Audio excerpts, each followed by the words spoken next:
Sunday afternoon, NBL action in Melbourne as United. They've had to wait all weekend, but they face and they host the New Zealand Breakers, who did have a good win on Friday night over there in New Zealand. They've got to jump on the plane, travel to Melbourne and face United. I expect Melbourne United to get the job done. The line's pretty significant. I think this game will be close enough. The Breakers are talented. PJC and the like, so we'll take Melbourne 1-11. Chris Goulding to explode. He's been quiet of late. We'll take him to do his thing. And Delhi the same. $7. Enjoy the game.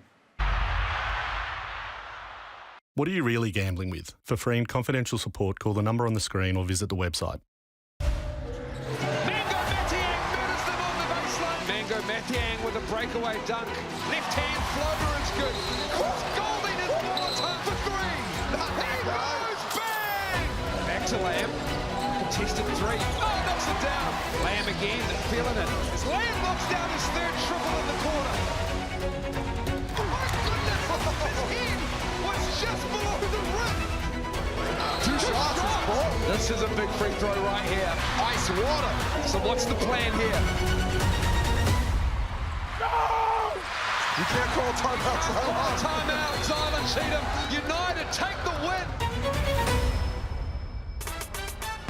It was epic and it was controversial when Melbourne and New Zealand clashed 4 weeks ago, and with the regular season championship and playoff hopes on the line, there is no reason to expect today will be any different as we welcome you to John Cain Arena in Melbourne for the Hungry Jacks NBL tip-off. Just 9 regular season games to play and all will have a bearing on the playoff picture. It's first versus fifth here on the Mitsubishi Motors ladder, but the Breakers lose their spot in the top 6 if they can't find a way to break their Melbourne John Cain Arena hoodoo here. And alongside me to discuss that and a whole lot more, Liam Santa Maria, Alan Williams, known to his friends as Big Sauce. Well, this is a great game. Big game, Case. Real big game. All the games are big right now, but, you know, both these teams really need it. The Breakers, Sauce, trying to make that top 6 finish, and Melbourne, they got some work to do to lock in top spot. Yeah, absolutely. It's a meaningful game for both teams, and that's what you want at the end of the year right now. We got 2 teams that are on the precipice of being great, and we just get a chance to see them out here in battle tonight. Melbourne and New Zealand, along with Illawarra, played the fewest games at 25, and as you can see, Melbourne's run home Cairns and then Illawarra for the final game as well, as they look to get that regular season championship. Well, the Perth just keep knocking on the door, don't they, Case? So Melbourne need to keep winning because there's a huge advantage if you finish top and it's within their reach to start to clinch that position. Joe Alala-Chul did not play when these teams met 4 weeks ago, and New Zealand had Anthony Lamb, but still couldn't win. It's a big assignment. He's been in great form. Oh, absolutely. His last 2 games, obviously, there on the screen, we can see he's an averaging 29 points and 7 rebounds. He's a dominant force on both ends. I think his ability to exploit mismatches on the block, dribble the basketball and attack the basket, going downhill, finishing it around the rim. He's one of the best in the league that we have. And then on the other end, anything that's going up around his area, he's swatting away. So it's just tremendous to see him in this form, and just looking forward to seeing him go out here tonight. Yeah, he's going to cause some problems for the Breakers. Mango Matiang's really going to need to step up and just try to make things tough for Joe Alala-Chul today. They've got the big man covered. They've got the best shooter in the country as well. 18 a game for Chris Goulding, number 10 in the league. 104 threes at 41%. Being great, probably the best player in the competition in the midway stage of the season, Sauce, but he's just tapered off a little in terms of his shooting percentage. Yeah, as of late, he hasn't quite been there as much as we've kind of seen them earlier in this year. His last 2 games shooting 3 for 17 from the three-point line, and so looking for him to have a big night tonight, get himself back going as these finals come about, and get himself into that championship stride. Best seat in the house tonight belongs to the 4th member of our commentary team, Nerily Meadows. Welcome to you. Thank you very much, Case. A wonderful atmosphere expected here for this Sunday afternoon game. This game sold out 2 weeks ago, so a packed house at John Cain Arena. For the Breakers, no Anthony Lamb. The star import is recovering from surgery on that ruptured Achilles. He had the procedure on Friday, so that's not good news, out for the rest of the season. But I caught up with Zylan Cheatham a short time ago, and he says the star is still having a huge impact and fully engaged with the team. Yeah, I talked to him. I mean, he's in really good spirits. He texts us every day before the game, and just kind of make sure we know what's going on game plan wise. And he's a really good guy, man. He's in good spirits. So he's gone into assistant coach mode. Yeah, he is. Zylan himself had 15 boards boards in that win over Illawarra on Friday night. Sauce, I know you were great mates with him, known him for a long time. How important is his role in the absence of Lamb? He's absolutely massive. Liam talked about it on the overtime segment this week. He may be their most important player, especially with Anthony Lamb out. His ability and his versatility is just tremendous. He can shoot the ball from three, can get back and defend, as we see there, him swatting the ball away, and he lives above the rim. His ability to just jump and leap and do those things with his athleticism is really massive for this Breakers team. He's been huge in recent games. 24 points in the win over Perth, 12 and 15 in the win over Illawarra the other night. On the season, 50, 40, 80 shooting clips. He's so versatile and he has a big impact. New Zealand Breakers rolling out the same five. They got the job done on Friday night, defeating Illawarra by 3 points. And for Melbourne United, well, they have just 2 starters from the group that started against New Zealand 4 weeks ago, but this is a regular starting lineup for them, the same that got the job done in their last game, winning by 16 against the Phoenix a week ago. So Matthew Dellavedova celebrates his 50th NBL appearance, and we are set for a cracker here. John Cain Arena, great to have your company in the Hungry Jacks NBL Sunday afternoon edition. And we are underway with Melbourne United controlling the tip. And it's certainly been a graveyard for the New Zealand Breakers. They've lost their last 9 games here. In fact, they haven't won here in 6 years. Shea Ely was actually playing for the New Zealand Breakers the last time they beat Melbourne. First shot off the mark, though. But they are in great form, the Breakers. Even without Anthony Lamb, their results, winning against the Hawks, winning against Perth, winning against Tassie. Big scalps. This is PJC. Parker Jackson Cartwright hits the corner. And the first shot of the game, he's been informed, Will McDowell-White, and he is white hot. And it's a big reason why they've been playing well, the Breakers, as Dellavedova gets right to the rim, and McDowell-White comes up holding that left shoulder. Heavily strapped. It's been an issue for him, and he took a hit on that second defensive possession. Yeah, but Liam, you talked about it.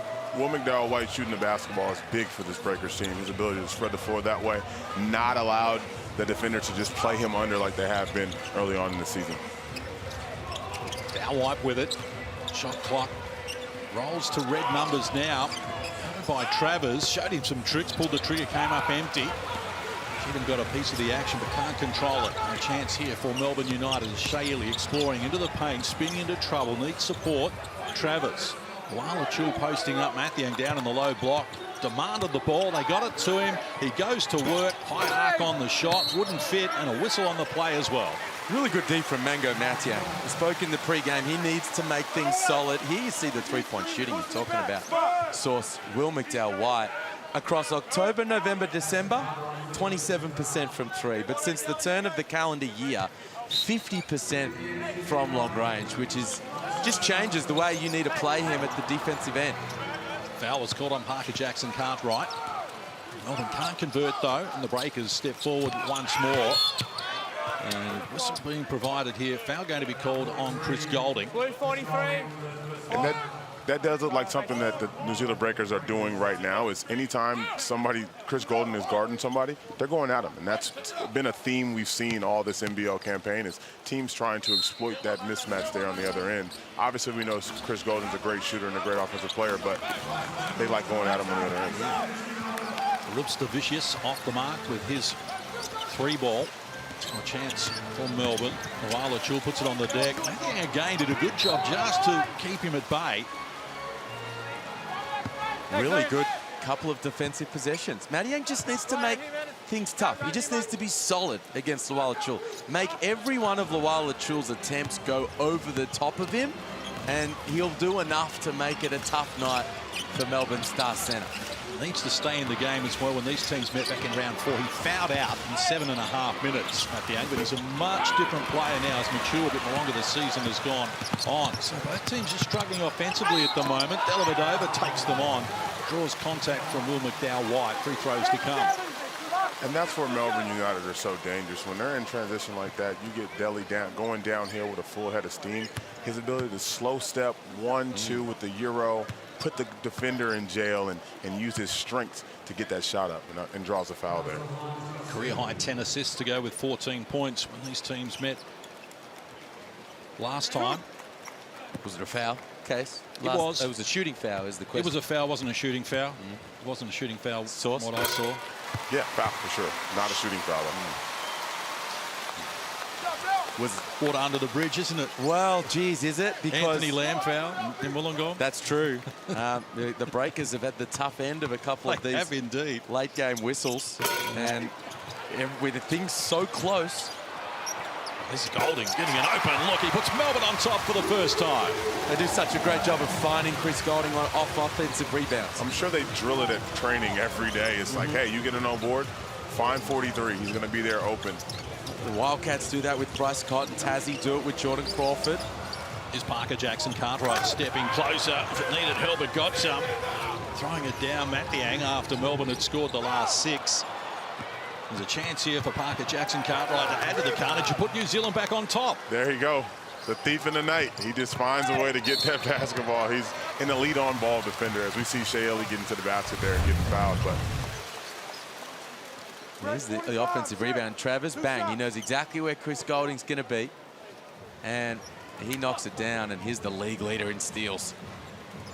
Taking the cookies and eating them up. Fastest man in the business. And a reminder, we can celebrate the 6-time NBA champion Scottie Pippen's return to Australia with a no-ball tour. Luke Longley, Horace Grant involved as well. We're going to give you a chance at the ultimate VIP experience. And you can win 2 VIP tickets to the Sydney show. Flights and accommodation all covered. You'll get to meet the stars. You get a merch pack plus more. Just scan the QR code on your screen right now, or go to nbl.com.au/no-bull and purchase your tickets. Get involved. Absolutely cracking prize to be won there. Free throw shooting now. Melbourne are the worst free throw shooters in the competition at 70% on the season. That might come back to hurt them when the playoffs roll around. And if you can't beat Melbourne, I don't know why you wouldn't be sending them to the free throw line. and see their case on that play. That was an example of a team trying to go under on Will McDowell-White. Delhi tried to slip under that ball screen, and Mango just went down and rolled into him and got the offensive foul. 4th team foul on the New Zealand Breakers. Melbourne has committed 1 so far. I need to lock down the Breakers, defend without fouling, or it'll be a parade to the free throw line the rest of the quarter. Here's Golding from close range, overcooked. Another whistle on the play. This time foul's going to be called on Joe Luala-Chul, his first personal. And again, another mini win for Mango Mathiang in that battle. Just make sure he has front position. Luala-Chul, maybe a hint of early frustration as he shoves Mathiang in the back and puts up the personal. And what I really like from Mango there, he stayed home. Chris Golding had the baseline drive, and oftentimes you see those players going out and trying to make a play there and get a block, but he stayed home and stayed on his person and was able to get the foul drawn. Jackson Cartwright needs help. Finn Delaney's checked into the game, replacing Cheatham. Spoon feeds Mathiang from close range, and that's an effective finish. Throw it down, big man. He stayed in the dunker, allowed that space for Finn Delaney to play the floor, and Finn did a great job there of finding his big buddy there. One pass here from Dellavedova to Travers, just lost control of it at the crucial time. Back to Shea Illy, exploring, works into the paint, and Shea Illy comes up with the finishing touches, his first field goal. He worked that nicely, Illy, and he shook Jackson Cartwright's shoelaces loose. 9 apiece, 4 minutes played in the opening quarter. First of our doubleheader, Sydney and Illawarra, the Freeway Series, heats up a little later this afternoon, but we've got a good one going here at John Cain Arena. Shot clock rolls to red numbers here. McDowell-White's going to have to pull the trigger over tough D from Travers. It's all the bottom of the net. 2 early knockdowns from long range. And I love the fact that he's looking for it. He's not shying away from it. He's sizing them up and getting in his spot and putting it up and knocking it down.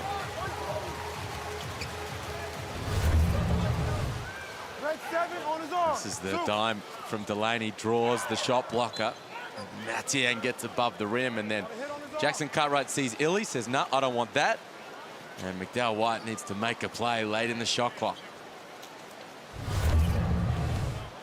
12-9 after 4.5 minutes. And free throws to come here with New Zealand Breakers over the limit. 5 team fouls here. They average 21 fouls a game, New Zealand, so it is an issue for them. That's 8th in the NBL. So effectively, you're over the limit every quarter you play. Yeah, and it's an issue for Will McDowell-White right now, because that's his second personal. And Mody Mayor will be having a little think about things. Expect Isaiah Liafa to check in for him sooner rather than later. Well, Delhi letting him off the hook here. 1 of 4 from the free throw line. Shea Healy 1 of 2. So that's not the equation they were hoping for. Again, the penetration came from McDowell White and Cheatham with a high percentage finish. Timeout. Just love to see it again. It's that floor spacing. Anytime you get these athletic bigs down there on the dunker, you get downhill, draw that shot blocker, dump it off, and you're going to get a nice highlight play that we've seen the past couple of possessions. Well, New Zealand are in town, and one of their brothers from New Zealand, Flynn Cameron, playing for Melbourne United, was talking up the contest pre-game with Nerily Meadows.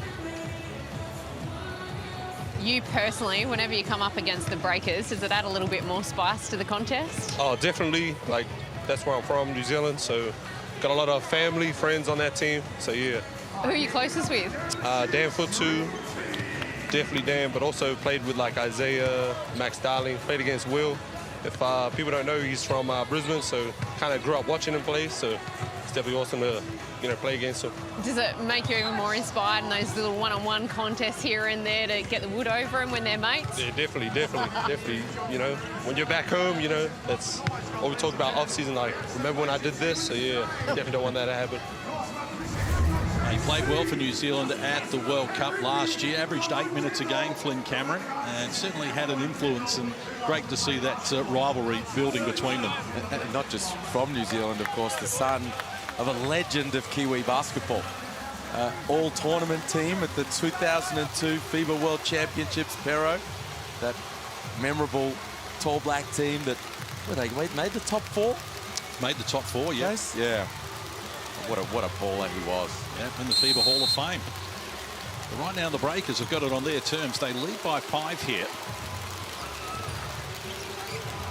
That has been an entertaining start to our afternoon of Hungry Jacks at NBL. Middle stages of the first. It's Golding, off the ball. That's on Mantas Rubstavicius. As he's tracking Chris Golding around those screens, he just wraps the screener up, hugs Hook Porty to get around him. Now, you can get away with that in Europe, but that's a hot whistle here in the NBL. Yeah, very much so. But I do definitely love the mentality that the Breakers came into this game with. They want to be physical.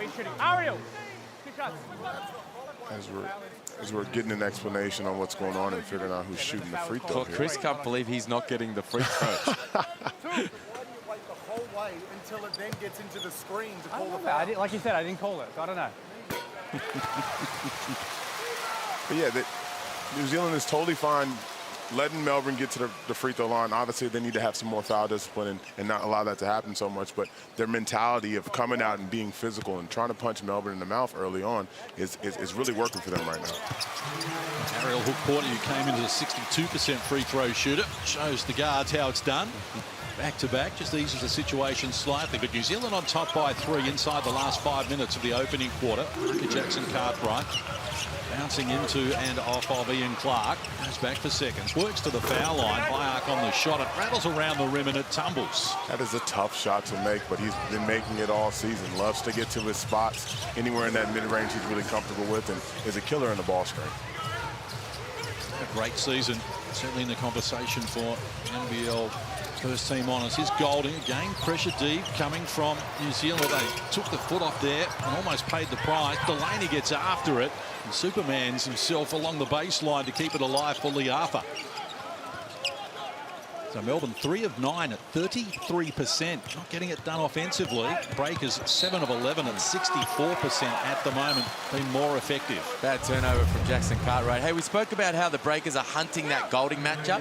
This screen from Rubstavicius is to try to get Golding to switch onto the ball.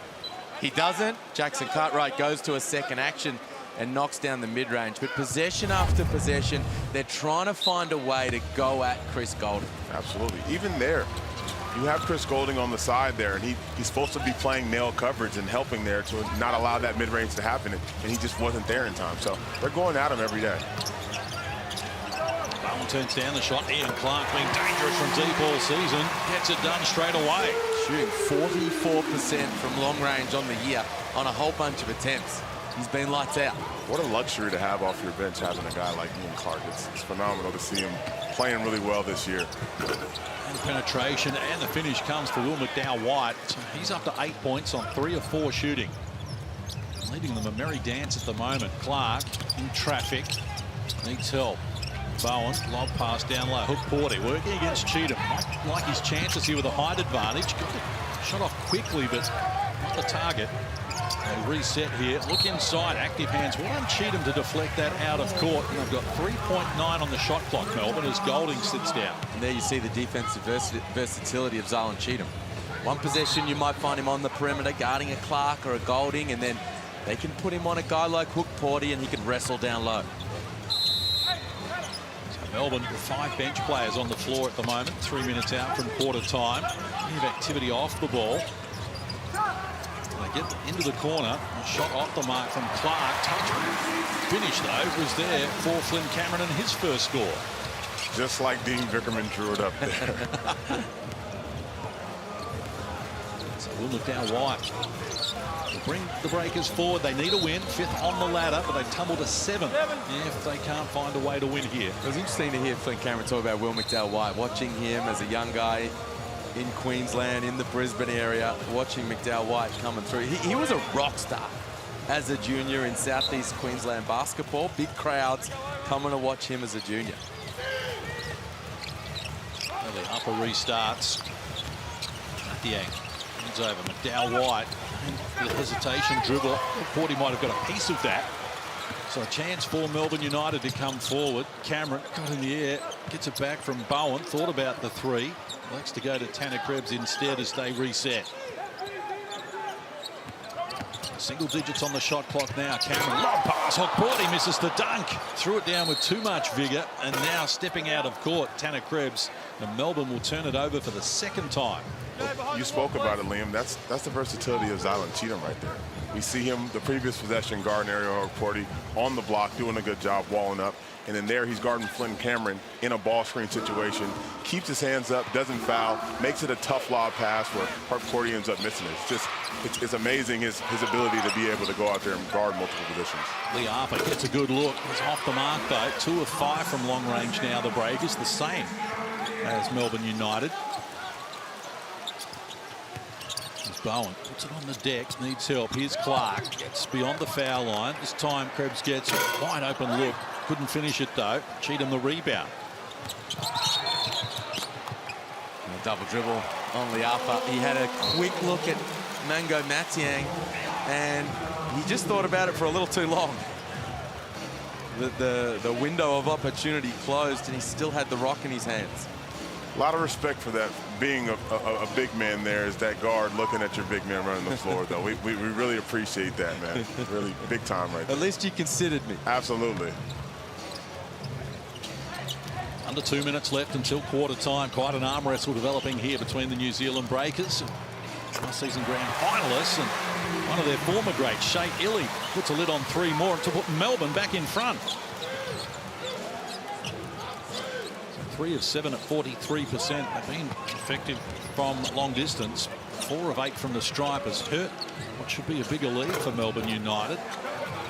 Parker Jackson Cartwright off the mark. He's 2 of 5 from the field so far. He's taken a third of New Zealand's 15 field goal attempts. Clark exploring beyond Liafa.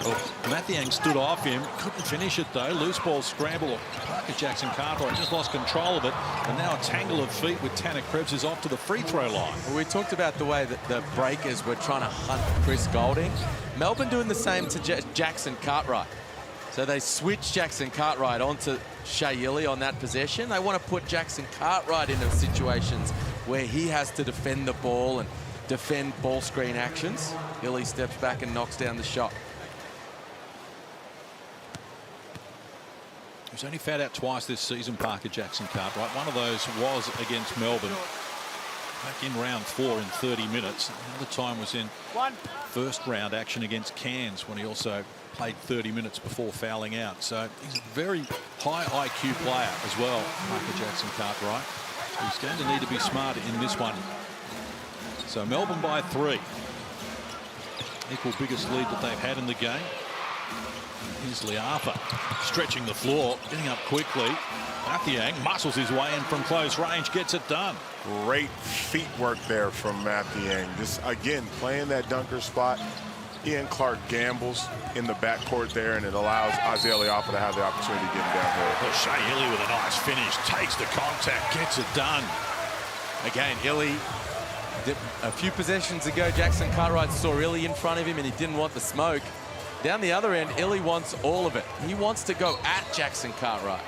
Steps back, shoots it over the top. This time he gets on the attack, muscles his way through the contact. I don't know which one you think we're going.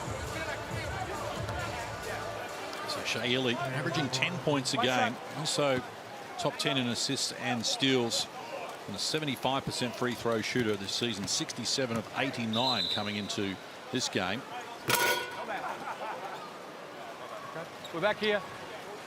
Kyle pushed him in. Kyle pushed him into the key. So I stopped the play to reset.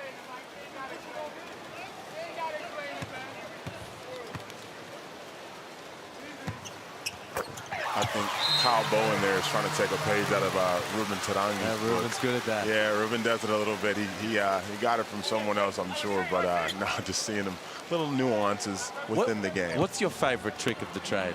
I love to pull the chair. That's one of my favorite. You get that back down taking place, and you can just back up and let the player fall down and pick the ball right from him.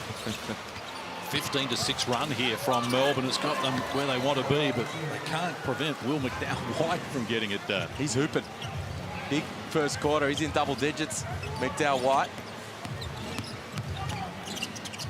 Illy, nothing on offer. Defers to Krebs, who knocks down the three. Well, this has been impressive from Melbourne United. They've been challenged, but they've found answers. Just a good job there of Tanner Krebs finding a position to get an open spot so he can get that three-point shot up. Pushing the screen up. Get him a shove to go into it.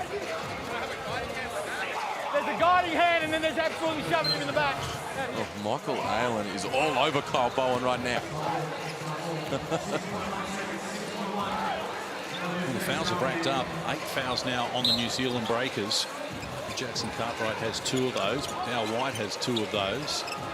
And 4 fouls on Melbourne. Now White off the mark. And that is all for term number 1. And after trailing by 5 in the middle stages, Melbourne close it out with a 5-point buffer. It's Melbourne 27, New Zealand 22. Stay with us here in the Hungry Jacks NBL Sunday edition.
here in the 100 Jacks NBL on a Sunday afternoon. Will McDowell-White knocked down the first 3 of the game. He's finished with 10 points here in the opening quarter to be the individual star of the show.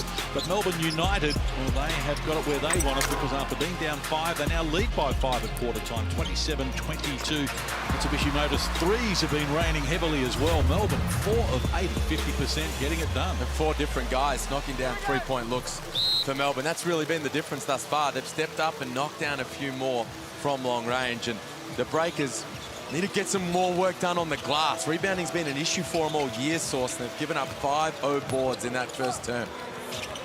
Absolutely. They just got to do a better job of keeping bodies on bodies and keeping those guys behind them so they can get those defensive rebounds.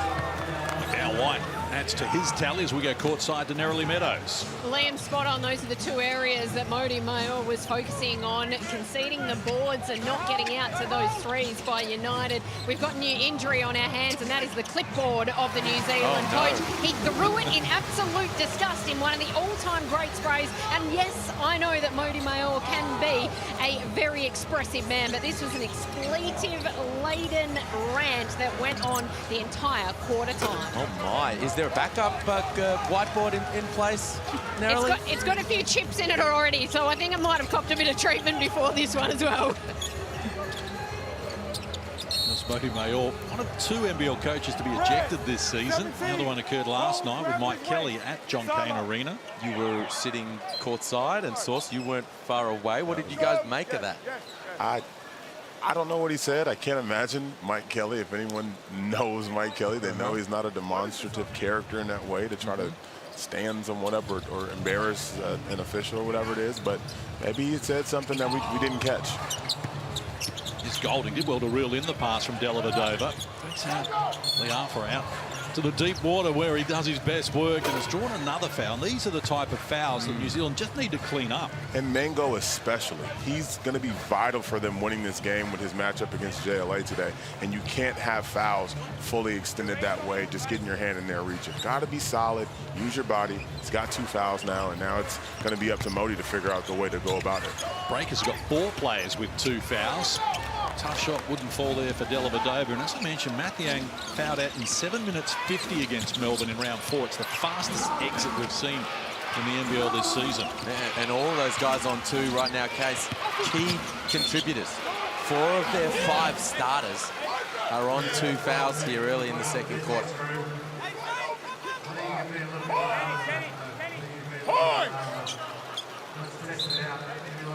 Trust the kick-out. Trust. Mody Mayor still very agitated at the moment. Melbourne on top by 5, early stages of the second. Parker Jackson Cartwright defers outside, long-range attempt. Just wouldn't work there for Finn Delaney. First shot in the game. A chance for United to open up the biggest lead of the game so far. Luala Chul stripped of it. Here's McDowell-White. He's got 3 to beat, but he's not discouraged. He took them all on. Couldn't finish it, though. Ball knocked down out of court, and Melbourne will come up with it. We've got to love the attack on the rim from Will McDowell-White. He's got a pep in his step today. He's the only player in double digits. He was trying to draw a whistle there, and I think in the end it was a good no call. Absolutely. I think he's got to go in there with the intent to throw that thing down. When he goes up there with that intent, he gets the foul calls. But we talked about it pregame. He doesn't get to the foul line very often. So it's an interesting area of his game, and somewhere that perhaps he is working on. But another foul. So this time on Melbourne. Was on Delaney. Sorry, on New Zealand on Delaney. So he joins that group. So they got 5 guys on 2 personals right now. The positive is they're spreading it around. Illy exploring, bounced into Liapa, who's been called for the foul. That's his first. That's the 4th team foul on New Zealand here, and we've played just over 2 minutes in this quarter. I think a part of it is foul discipline, and I understand, and I said this in the first quarter, they came out with the intent to be physical, but at some point, you got to taper it back a bit and understand how the game is being officiated today and adjust a little bit defensively. Travers first. This is Dellavedova. Single digits on the shot clock. Looking to post up. McDowell-White is not interested. Well done, Dellavedova there. Against the taller opponent, just muscled his way down to the baseline and came up with a 2. Oh, he's so strong. Something they can go to from time to time, Melbourne. Put Delly in the block and let him go to work. And they've jumped out now, 7-point advantage. And Modi Mayor wants to talk about it. So they've got it where they want it here, Melbourne United. So look to get another win and step a little closer to the regular season championship. But let's go courtside to Nerily Meadows with a VIP guest. I've got Tadas Borlatas alongside me, who's in town because he's the agent to a couple of next stars. Tell me more. Well, I'm an agent of both of the next stars, so I mean, it's not a lot of them, so to have 2 is really an honor. Hook Porty has shown his toughness at Melbourne United time and time again. He even lost a couple of teeth a couple of weeks ago. What's going on there? Well, I mean, you know, Ariel is a tough kid. He's been through a lot of stuff already in Europe and through a lot of injuries, battles, and he's here and, you know, tough kid. That's all I can say. We heard Dean Vickerman, the coach, speak to that toughness, but also say that he's been in contact with the Grizzlies, just praising Ariel. Can you tell us a little bit more about his NBA prospects? I mean, that part I would say it's pretty confidential, but it's still really early in the draft process, but we feel pretty confident there's enough interest. And what about the program, the Next Stars program? What do you think of it? Love it. I mean, it's been my 3rd year coming over here because of Ariel, obviously, but nothing but great words to say about the Next Star program. I mean, I actually say I'm kind of like an ambassador in Europe of the program because I really think, you know, it's a great job being done here. Well, we appreciate that. Enjoy the rest of the game. Thank you. I appreciate it. That's the Next Stars program. Liam Santa Maria can take a lot of credit for that to get these guys here. Both Hook Porty and Rubstavicius in the 50s in terms of the last draft that I saw, mock draft on ESPN. Who do you think's the better player? Oh, gee, well, they're 2 different types of guys, aren't they? But I tell you what, when I watch them, I can see how they can contribute to NBA teams.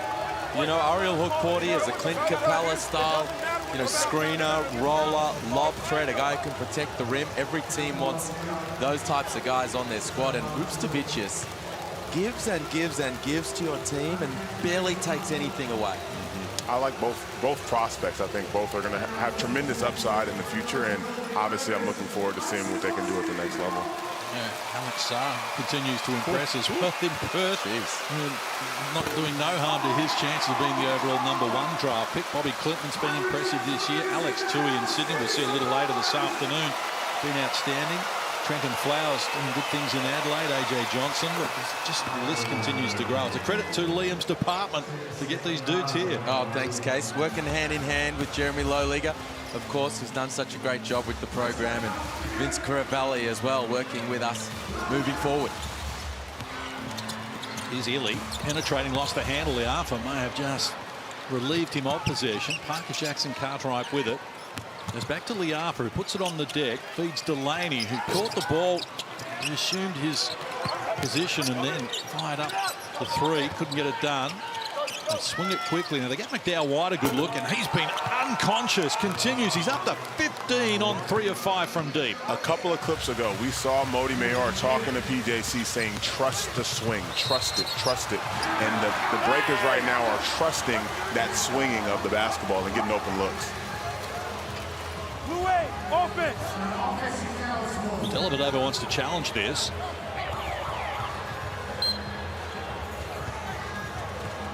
Well, they've caught an offensive foul on Dellavedova on this attack.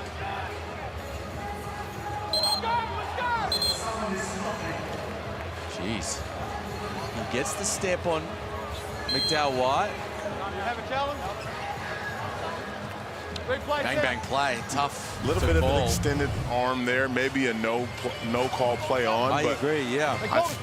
Now that they've whistled it, I got an offensive foul. We'll talk to do that. would be Will McDowell White's 3rd personal if they overturn it and call it a block. Well, they're challenging that it's a pushing foul. So it's not a pushing foul. Perhaps there is no... No, you're right. It would be a charge block that could get flipped the other way.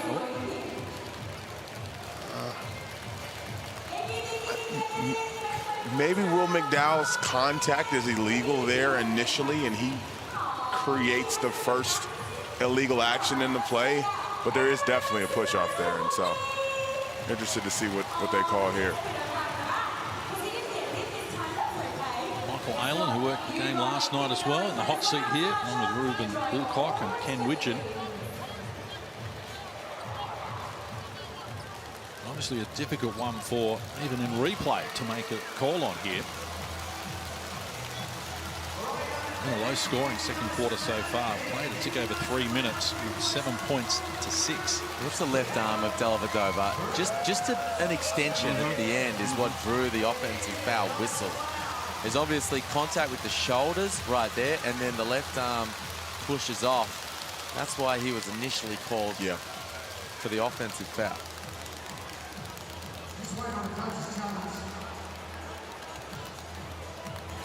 After review, the coach's challenge is successful. The initial foul is a blocking foul on red 7. He will receive a penalty. The shooter was in the act of shooting. The basket counted. We resume with 1 shot to blue 8. Wow. Jeez. That's a massive play. A massive call. Because as Liam Santamaria said, that is now a 3rd personal foul.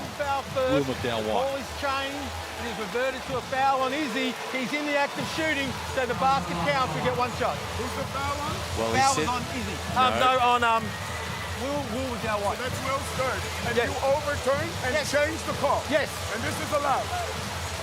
My God! One shot. Substitution. There's a huge play, isn't it? Look, massive. 3rd person on the hottest man on the court, the man who single-handedly is keeping them in it almost at the moment. He scored more than half their points, Will McDowell-White. Now he's got 3 fouls. They give an extra 2 to Delhi, and he makes the extra from the foul line. And again, it's the veteran savvy of Dellavedova. So my man's on 2 fouls. Yep. I'm getting on the attack. I'm going to put the officials in a position to make a call. Now, initially they made it against him. He was confident it should get overturned, and it was. When we saw it previously, he had him on the block. Will McDowell-White was guarding him, and he was going at him and really trying to draw that 3rd foul because they understand how valuable he is to the Breakers team. Stepped out of bounds. Oh, another mistake here. Zylan Cheatham has stepped out of bounds. It's another turnover for the New Zealand Breakers. They've got 4 of those. Melbourne has 3. Foul count 13-5. Breakers and the free throw attempts. Melbourne have taken 12 free throws, New Zealand 2 as a result of that. So they need to make an adjustment, the Breakers, because they just can't keep playing so physically and racking up these fouls and getting into the bonus situation. As Travers puts it on the deck, here's Dellavedova, shot clock about to expire. Tough shot, but he has got all the answers here. Dellavedova's got 10 points now, including 7 in this quarter, out of the 9 his team have come up with. Jackson Cartwright needs to have an influence. Pass to Delaney, and he took his eye off the ball. Another error from the Breakers. Just spilt it. Delaney, and down the other end, Dellavedova just overpowering, guys. Will McDowell-White in the block, and then he powers through and scores the and one, and then muscles up Roof to Vicious for the bucket. Breakers need to find their poise right now. It's just kind of getting away from them right now in the second quarter. They just got to find their poise, get some good looks, get back downhill, and find that spacing that they had early on in the game. Just 6 points in this quarter for them. Good violation called there on Travers. Will reset the shot clock. But a credit to Melbourne United because challenged here and they keep finding an answer. Right now they've had the answers for Parker Jackson Cartwright. Yeah, he's been pouring on the points in recent games, coming off that 31.7 assist performance in the win over Illawarra, and he hasn't been able to have a big impact. Count the bucket there for the New Zealand Breakers. Interference from Hook Porting. And we've seen Zylan Cheatham have the mentality of getting downhill today. He did it against JLA a couple of possessions ago, and that's where his advantage is against these 2 Melbourne bigs, is his quickness and his athleticism. Elliott play for Travers, just couldn't find the target. Here's Parker Jackson Cartwright using his speed and going coast to coast and adding to his tally. Right on cue. He's having a little trouble in the half court, but as soon as he got the opportunity on the hop, he got right to the rim. Back-to-back baskets. Snooze timeout called here.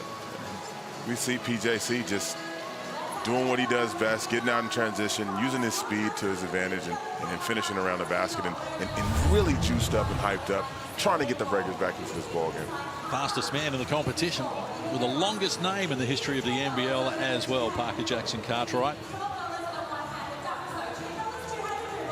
Speaking of superstars, what about Dion Prestia on the left there and Brendan Favola on the right? Dion Prestia part of the Pumped by Reebok seats in there. Triple premiership midfielder with the Richmond Tigers. 200 gamer. Very exciting player. Very good player. And fair, you know, he's got all the answers from a Melbourne United perspective. He has. Says give the ball to Chris Golding and tell that man to shoot. Keep it simple. Fev knows what he wants. And right now they'd like to see a little bit more of Chris Golding. He's 1 of 3 from long range, 1 of 4 overall. So Golding now a 55-game streak of having knocked down a 3. At least one. 55 in a row. 55 in a row and 105 on the season. So that's the 4th time in the last 7 seasons that Chris Golding has been over the century mark in terms of 3s. 123 in 2021 is the high watermark, which is under some threat here this season, particularly with Melbourne with semi-finals and perhaps a 5-game championship series decided to come. Melbourne up 4 at the moment. Dean Vickerman had Nerily Meadows for company in that last time out. And it was his turn to give his team a bit of a spray. I tell you what, this one's got a feel of the finals coming early. There's no doubt about it. There's an intensity, a heat from both coaches coming into this one. And that was the talk all week long as well. After back-to-back baskets, Vickerman, a frustrated man, and it continues on the sidelines at the moment, just storming down. Well, the defense broke down again. Wide open look for Roops Divish on the arc. Travers on nice pass, flipped it behind it to get Porty a look, but he can't convert. So Melbourne just with shooting problems of their own at the moment. Defense on top and winning this one for the moment. Here's Delaney travelling, 6th turnover in the game for New Zealand. Melbourne has 3 in that category. He's just a little out of sorts, Delaney, isn't he? He's you know, obviously coming back from injury. He needs to step into a bigger role now with Anthony Lamb out, but you know, the travel, the fumble fingers earlier source, he's just not feeling like his usual self. And obviously with more reps, that's going to come back because he's a really good player in this league. And the last one, you just got to shoot the ball. You're open there, let it go, trust your 3-point shot. And as we see Ariel Porty getting a left-handed floater right there in the paint, but just got to trust that so he can get himself back in the rhythm. All-NBL second team in 2021, Finn Delaney. Parker Jackson Cartwright, around pass, Cheatham, Liafa. They exchange passes and they looked inside, and Dellavedova's doing a great job at both ends of the floor at the moment for Melbourne, and Travers did well to control that and get an effective shot away, but couldn't hit the target nonetheless. Here's Cheatham, baseline, short-armed it, and back to Dellavedova, who puts it on the deck. Breakers can't afford to foul here. Dellavedova goes down and just slow to get back to his feet. Appears to be okay. Here's Clark pulling the trigger. That's off the mark. That's going to be on Hook Porty. His first personal. Just the second team foul on Melbourne. Delly's ability to keep his toes on the ground and not travel there, Sauce. Collingwood superstar Scotty Pendlebury in the house. Front row, Celebrity Row for Melbourne United as well. Did he play basketball, Case?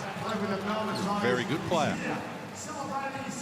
The timeout called, 3:16 left on the clock here in the first half. A reminder a little later today, we're off to Sydney, the Kings against Illawarra.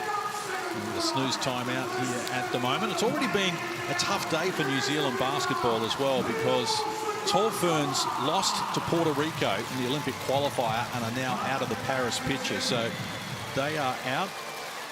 And speaking of Sydney against Illawarra a little later, let's get an update here with Jack Henbren and Brad Rosen. Thanks, Case. As soon as you guys finish up here at Kudos Bank Arena, the Sydney Kings and the Illawarra Hawks, Brad Rosen. The rivalry's always fierce, but with 2 rounds to go, both teams desperately needing a win.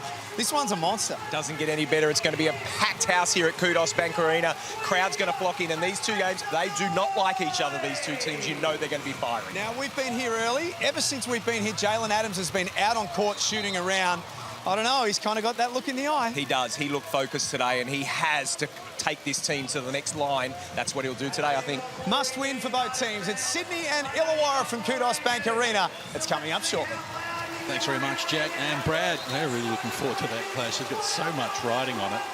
Just to complete that conversation about the New Zealand Tall Ferns losing to Puerto Rico, they led in the last minute. Needed to win to keep their hopes alive and weren't able to do it. So, unfortunately for our viewers on Sky Sports New Zealand, that is the bad news, that New Zealand has failed to qualify. Good news for Australia, the Opals have qualified, defeated Germany earlier today, and they are now punched their ticket to Paris. But Lauren Jackson has come out with big news and said she's not going. She was looking for her 5th Olympics, but she said post-game that she's not going to Paris, which is a huge call. Shocked to hear that. Shock. It was a big shock. Right now, the New Zealand Breakers find themselves 8 points down. The margin's never been bigger. They scored just 10 points in this second quarter. They need to find some offense. Cheatham, he hit the target running past, and Mathiang was able to get it done and enjoyed it as well. 4 of 4 from the field for his 8-point Mathiang. Inside the last 3 minutes of the first half, Melbourne with the better of it, but just able to shrug New Zealand off for the moment. Oh, that's going to help. He's a shooter. I mean, anytime he gets the ball on that three-point line, he's dangerous, and he's proved it all season this year. And just to get that play, great pass from JLA there to find that shooter, and he knocks it down. 5 of 10 from deep now, Melbourne. Very good clip. Mathiang from close range. He's into double figures on 5 of 5 shooting. Mango's having a good time out there. Sauce, whenever I watch Mango from courtside, it always shocks me how much he loves to talk. Yeah. He's a big talker. What's your experience of going head-to-head with Mango Mathiang? Yeah, you know, he does talk a lot. He talks to his teammates a lot. He's a great communicator on defense on that way, and he does like to get his opponent going a little bit. Like he'll throw a jab in every once in a while, like, oh yeah, I got you there, and stuff like that. And so it's always fun to go against a guy like Mango, and to see him playing well today is great. Enjoys the interaction with fans and the crowd as well. Yeah. He's a fun personality. He's always talking to his teammates, his opponents. To his opponents now. The refs, the fans. He's up and about. He's played 4 games with Charlotte in the NBA in 2017. Career highs of 8 points, 4 rebounds. He's played G League, Italy, Turkey, Israel. And he's delighted fans everywhere he's gone. Now, Melbourne Tigers and Melbourne United have got this where they wanted it at the moment. Bowen in a mismatch against Parker Jackson Cartwright. Picks it up. Illy. Now, Koala Chul. Shot clock to 5 against Mathiang. The 2 big men go at it. Bowen with the offensive rebound. Now killing the Breakers on the boards at the moment. It's what Moni was talking about at the end of the first quarter. They have to keep them off. They're doing a good job of making it difficult for United in the painted area. But if you can't get that rebound and secure that, then it's all for nothing. Leafa off the mark. So he's none of 2 from the field now. Double-figure lead for the first time in the game for Melbourne United. Clark feeling it and continuing to knock them down. 3 of 5 from deep. He has 11 to lead Melbourne United. 6 of 11 from 3 for United. 3 from 11 for New Zealand. Both teams getting good looks. Melbourne just knocking more down as Jackson Cartwright gets himself to the free throw line. As we see here on the Harvey Norman replay, Ian Clark hunting the 3. If he's open, it's more than likely going down. Just a beautiful shot as he gets his celebration in at the end of it, and that's the difference in the game right now is Melbourne's ability to knock down those 3s. See a walk-up for the Best 6-Man award? Certainly on my list. He's on my list, but I got to give a shout-out to my guy, Ben Ayer. He's obviously starting some more games now, but he came off the bench. I think he's in contention for that, too. So massive shout-out to Benny Ayer. Ian Clark has been special all year. Yeah. Jordan Usher's eligible for that award as well, coming off the bench, doing some really good work for Perth. So Sean McDonald, what he's done for Tassie has been great all year. Will Magnay, although he's only played 17 games, and that might hurt his chances, but Clark and Portnoy from Sydney as well has been great off the bench, as well as Chris Golding, speaking about getting things done. It's starting to get a little ugly here for New Zealand. Wow, geez, that was super deep. They are feeling it. What a strong finish to the second quarter from the home team. Marching out to 16, and this is all unfolded with Will McDowell-White anchored to the bench with those 3 fouls and that controversial call. So I'm sure Mody Maor will be needing to let off some steam during the break, because that has changed the course of this game, or certainly since then Melbourne United have been able to turn up the pressure on the Breakers. Shea Ili always knows where Chris Goulding is. So really well-run action. Catch and shoot from Goulding. And meanwhile, a third personal picked up from Rupstavicius, and he joins the foul trouble party. Speaking of a party, don't miss your chance to be part of the world-famous Harlem Globetrotters Global Tour. They're coming to Australia. They're bringing it down under. And get your tickets at the NBL.com.au website. Just follow the prompts there, or the QR code on the right of your screen. Mid-year, Australia and New Zealand. And Harlem Globetrotters, always fun times. I could have sworn there was steam out of the ears there from the coach. He is feeling it at the moment, isn't he? So they've picked up 14 fouls, the Breakers, in this first half. Double the amount that United have registered. And it goes back longer than that. Historically, look at that. And there has been issues there in terms of a foul count. And now a whistle from Cam Widgeon. Jackson Cartwright has hit the deck hard here. Foul's going to be called on Shea Ili for a tripping foul, his second person. Ended up going down pretty awkward. The whole body seemed to kind of jar there as he took that step right here. Bang. And he came up clutching his lower back. And Shea Ili's probably the best guard we have in the league of doing that, of creating initial contact and just kind of fading away and allowing that the guard or the big, whoever it is, to try to shoot in their off balance. And he's so good at it. Obviously gets tripped up there and gets the foul call, but typically really good at that aspect of defense. Parker Jackson Cartwright 3 of 4 from the free throw line in the game, up to 9 points. McDowell-White 15, Matt Biang 10. Scorers for New Zealand, but Melbourne in the driver's seat at the moment as Ili charges up the floor, gets it done, draws a foul. Another foul from the Breakers. Just a beautifully designed play there from United. Shea Ili getting downhill and finding a way to finish around the basket like he's done all night. And so Breakers got to go into halftime and really figure out how to be able to go out there and defend without fouling if they want to see themselves getting back into this contest tonight. Shea Ili to the free throw line. He's 2 of 3 so far in the game. And the conclusion, this will be 15 free throws to 6. But the foul count warrants it, 15 to 8. The Breakers have 8 fouls in the first quarter, 7 here in the second. And we arrive at half-time, and it's a 16-point lead. Mody Maor and the New Zealand Breakers can tumble to 7th if they lose here, and they've got big problems at half-time. 55-39 is the equation. It was a disaster of a second term for the Breakers. They just gave up 28 points in that quarter, 55 for the half. And the whole game turned when Will McDowell-White, who's the game-leading scorer with 15 points, picked up that third foul and went to the bench. United was exploiting it and really targeting Will McDowell-White, and I'm guessing they're going to do the same to begin the second half as well. So, again, Breakers got to figure out a way to not foul. Let's get some reaction courtside from Nerily. 7 from 12 from the perimeter for Melbourne United. 3 of those came from the hot hands of Ian Clark. Geez, as a team, you really came good, particularly late in the half. How did you see it? I think we were playing well. I think we're getting the shots that we want on offense. We just got to knock them down. We had a couple bunnies, a couple lives that I'm sure we'll make in the second half. But overall, I think we did a good job this half. Defensively, to keep a quality team down to 39 points in a half as well. Are you happy with that? Yeah, definitely. That's one of our big emphasis. Obviously, Cartwright is hard to stop in transition, so making sure we don't give him easy baskets, easy layups. He got a couple late in the second quarter, and also we put him in the free throw line, so got to do a better job of that. All the best in the second half. Thank you. Melbourne United on top here, 16-point leaders. Stay with us on the Hungry Jacks NBL. We'll show you some highlights. Good special coming up on Ariel Hookporty as well from John Cain Arena.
Cordy for the flush.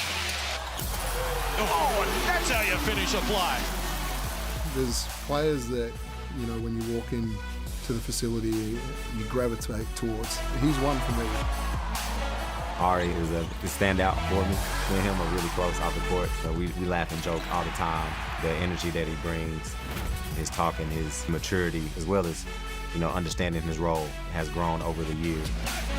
Cordy puts that into the stands. The 2 years he's been with us, he's had the best defensive rating in the league. We continue just to see the growth in how he can defend. It's just an activity that he plays with that is really hard to teach. Him being hurt the last couple years and going through some serious injuries at such a young age, being able to come back and impact the way that he does, his demeanor doesn't change, and that's been great to see.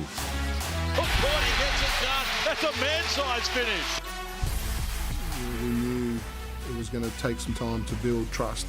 I think, you know, 3 or 4 months into him being with us, it's like, oh, you guys are really going to take care of him. And, you know, he's just got to a really good point. His own development, starting to really understand what he needs to do to be, you know, get to the next level and to help us. So yeah, I think there's just this emotional connection to try and do something special. Ariel Hook-Porty been an absolute star for Melbourne United. Had to carry a lot of the load early in the season when Joe Luala-Chul was out injured. He's led Melbourne United in rebounding 12 times this season, really stepping up. Liam Santamaria and Alan Williams are with him. And Melbourne United be pretty happy with everything at the moment. Really happy. Terrific first half. 7 of 12 from three-point territory. They're drawing fouls, they're getting to the free throw line, and they're defending at a high level as well. Yeah, and then Matthew Dellavedova really just controlling the pace of the game right now, using his size and his strength and his pace to really dictate the way that Melbourne United form up. He features heavily in the Hungry Jacks highlights. Well, he's got 10 points, 4 of 5 from the field, very efficient, and a lot of it is through his strength.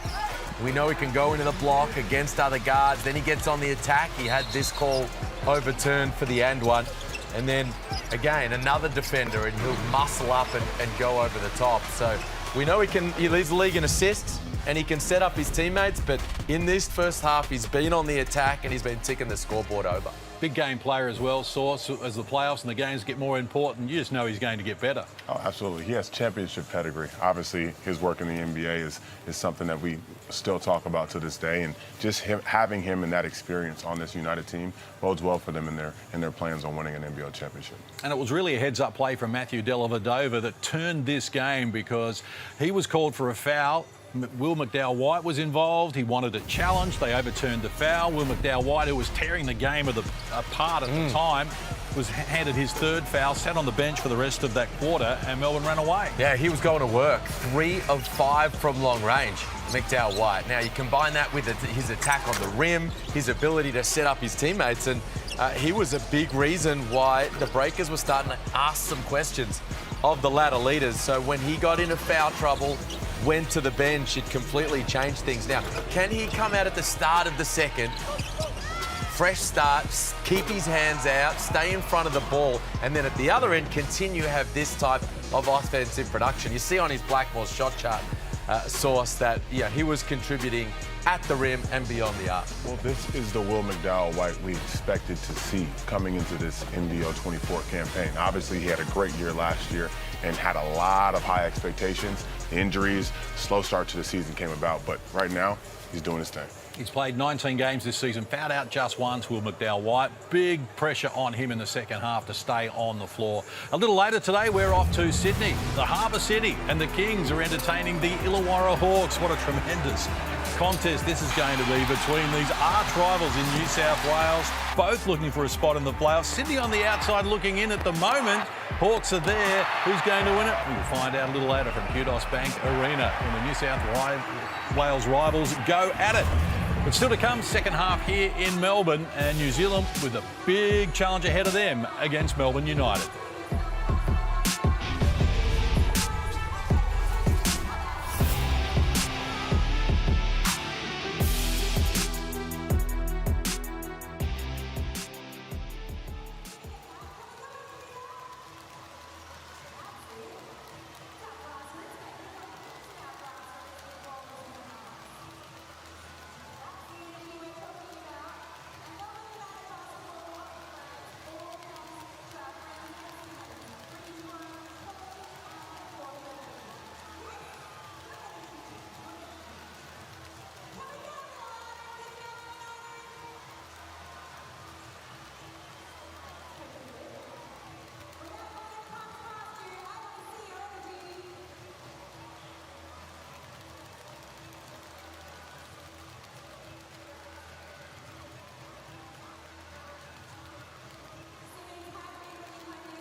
Thanks for sharing your Sunday afternoon with us here in the Hungry Jacks NBL. Melbourne United with a 16-point lead here at halftime. They've won their last 9 games at John Cain Arena against the New Zealand Breakers, who are looking to break a 6-year drought, but at the moment they've got their hands full there. Well, they do. They need to come out with renewed vigour to begin this second half. They also need to look after the ball, the Breakers. You know, they threw it all over the gym in that first half. Here you see their game stats. The 8 turnovers is a bit of a headache. And they need to knock down some shots too. 3 of 11 from long range. And for Melbourne United on the flip side, Source, they've been shooting the ball pretty well. Yeah, absolutely. They've been really effective from the three-point line. They've been drawing a lot of fouls. That free throw percentage says everything now. If they make those free throws, this is a blowout right now. So I know they're going into it, trying to focus out at the free throw line and knock those down. And the absence of Anthony Lamb plays into this. He hits more threes than any other player for the New Zealand Breakers as well, which hurts them. And as you pointed out, Liam, 38% from long range, best in the competition, New Zealand. And that's, you know, it's been 4 years since a team has shot better than they have from long range, but it just hasn't worked for a number of circumstances today. In particular, the D that Melbourne United play. Yeah, well, they're elite at it, right? Melbourne are the best defensive team in the league. They don't generate a lot of steals. They don't block a lot of shots. They don't force a lot of turnovers. What they do is they force contested shots and they clean up the defensive glass, and that's what's taking place today. They make it really tough to score, Liam. It's incredible. They have so much versatility with their wings and their bigs and their guards, and so they use that versatility to their advantage on the defensive end. And they shoot the ball at 51% at the moment in this game, so it's a tough task to try and break them down. Melbourne United with the possession arrow as we get underway here in the third quarter. They're up 16, need another win here as they try and ice the regular season championship. Luke Travers comes up with his first score in the game. Great possession, beautifully drawn up play, and a little lack of communication from the Breakers. Easy finish over the top. Now White out there playing with those 3 fouls. Here's Parker Jackson Cartwright against Illy in traffic. Relieved the possession. Mathiang down low. You could hear Dean Vickerman in the background, thought he travelled. Referees didn't see it that way. And Mathiang now has 12 points on 6 of 6 from the field. Great job there for Mathiang. Just being patient. Stumbled with it a little bit at first, but just was very patient. Used his move, got to his right hook, and knocked it down. Wala Chul with just 4 points so far on 2 of 6 shooting as Travers takes them on and draws a foul. This is where Travers can be so dangerous. You know, you've got Chris Golding you're staying attached to on one side. Joe Luala-Chul is a threat in the block. And then Travers just picks his moments. Cuts to the rim over the top for the lob, and there slashes his way down the middle. Sneaky athletic, too. You put that ball up over the rim anywhere, he's going to go up and try to go throw that thing down. And so that athleticism is really special from Travers. Third foul on Mathiang. Now White has 3. Rubes Davicius, who is starting the second half from the bench with his 3 fouls, replaced by Isaiah Liafa in the starting unit after half-time. 16 is the spread, and the Breakers need to change the MO of this game. Cheatham, nice catch. Mathiang, the ball was almost behind him, and out went one hand, clawed it nicely, and 7 of 7 from the field for 14 points. Well, he's playing terrific. Mathiang, really good catch and finish, and beautifully set up by Zolan Cheatham. Travers lost the handle. Here's Parker Jackson Cartwright. Has got them on the retreat. Now White goes back in his direction. Decides to fire the 3. And they needed that. Just their 4th 3 of the game. I love that from PJC there. You know what? They're going to go under that ball screen. You got to stop back and knock that thing down. Make them play you honest so that you can create opportunities for your teammates. Another whistle on the play. This is what you're talking about, Sauce. Illy saying, I don't want you to drive by me. I'll take the 3-point look. Late contest. Jackson Cartwright punishes him from long range. 7-2 run to start the third. Breakers are the highest scoring third quarter team in the competition. Average 23 a game, and they need some of that points production in this one because Melbourne United have won 18 second halves this season out of 25. They finished strong, leading team in the competition in that category. So still a long way to play out here at the moment. Breakers 5th on the ladder, tumbled to 7th with a loss. Margin 13. Jackson Cartwright been harassed by Shea Gilly all game. Been a tremendous battle. Made some room for the shot there. Didn't get enough on it. That's an example there, Liam, of making it tough. Obviously, Parker Jackson Cartwright still got a shot off, but it was over a contest, as we see Chris Golding get to the mid-range there. But it was over a contest, and it ends up coming up short. Is Chris Golding in first gear? Playing within himself, you think? Oh, really? Truly, over the last few weeks as well. He's just cruising his way to the postseason right now. Yeah. Well, he did all the heavy lifting in the middle stages of the season. He carried this team and was arguably the best player in the competition. But there's always that danger factor with him. You know that. He's one deep three away from the roof coming off of John Cain Arena. Oh, McDowell White, that's an unfortunate scenario for him. Obvious foul again. It was the IQ of Matthew Dellavedova. You're going to play up and close? Well, you better start stepping back or there's going to be a whistle here. And that's exactly what we've got. A fourth foul on Will McDowell White. Brings so much to the table, Matthew Dellavedova. He has orchestrated all of this. He scored 10 points on 4 of 5 shooting, a couple of assists, but he has changed the course of the game with what he's been able to do. I guess that's why a lot of people think that Matthew Dellavedova might be in Paris in the Australian Olympic team. Well, he's just such a high IQ player. He's always thinking and computing the game, time, score, situation. He recognized the impact McDowell White was having on the game, the fact that he was in a little bit of foul trouble, and he said, you know what, I'm going to attack. And then you're right, if he sees him again crawled up and in and says, I'm going to draw a foul on you and sit you on the bench. So Parker Jackson Cartwright now being to shoulder a lot of the load. Well, he got into the lane, there was nowhere to pass, forced up a tough shot. Here's Golding at the other end, couldn't finish it. Loala Chul with the finishing touches. That was a beautiful pass from Travers there. Obviously, Chris Golding didn't finish the lay, but to catch that thing off of a rebound with one hand and just sling it down the court like he did was pretty phenomenal. Cheatham to Liapa. It's not going at all, Isaiah Liapa. None of 2 from the field. To do with his streaky outside shooting to come to the party and on cue. Couldn't get it done. None of 3 from deep now. Travers has set the tempo here since half-time. Loala Chul bounces into Mathiang. Couldn't finish it. This ball knocked down out of court. Again, really good job from Mathiang, just to make it tough enough for Joe Loala Chul to force the miss. But at the offensive end, the Breakers, they're all at sea. They've got no rhythm. They've got nothing that's really working at a high level right now. And this is where you're really starting to miss Anthony Lamb, a guy you can just throw the ball to and he'll make you a play. Change the tempo of the game as well. This is Travers. Hands over, Dellavedova baseline. And it's another player with foul problems. Montes Lupstavicius. Dellavedova just clutching this game away from New Zealand at the moment. He's bullying.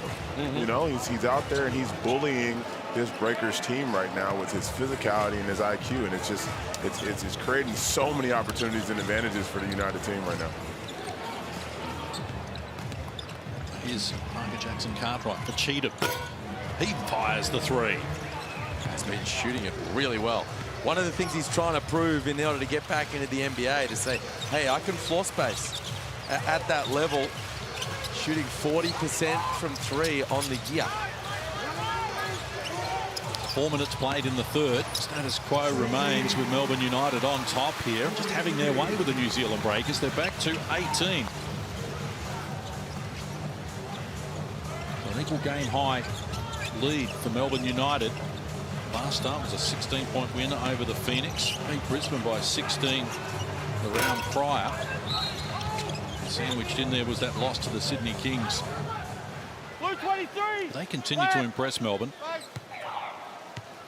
Well, when Melbourne are defending it at this type of level in the half court, when you do get your open looks, you got to knock them down. Lupstavicius has had a couple.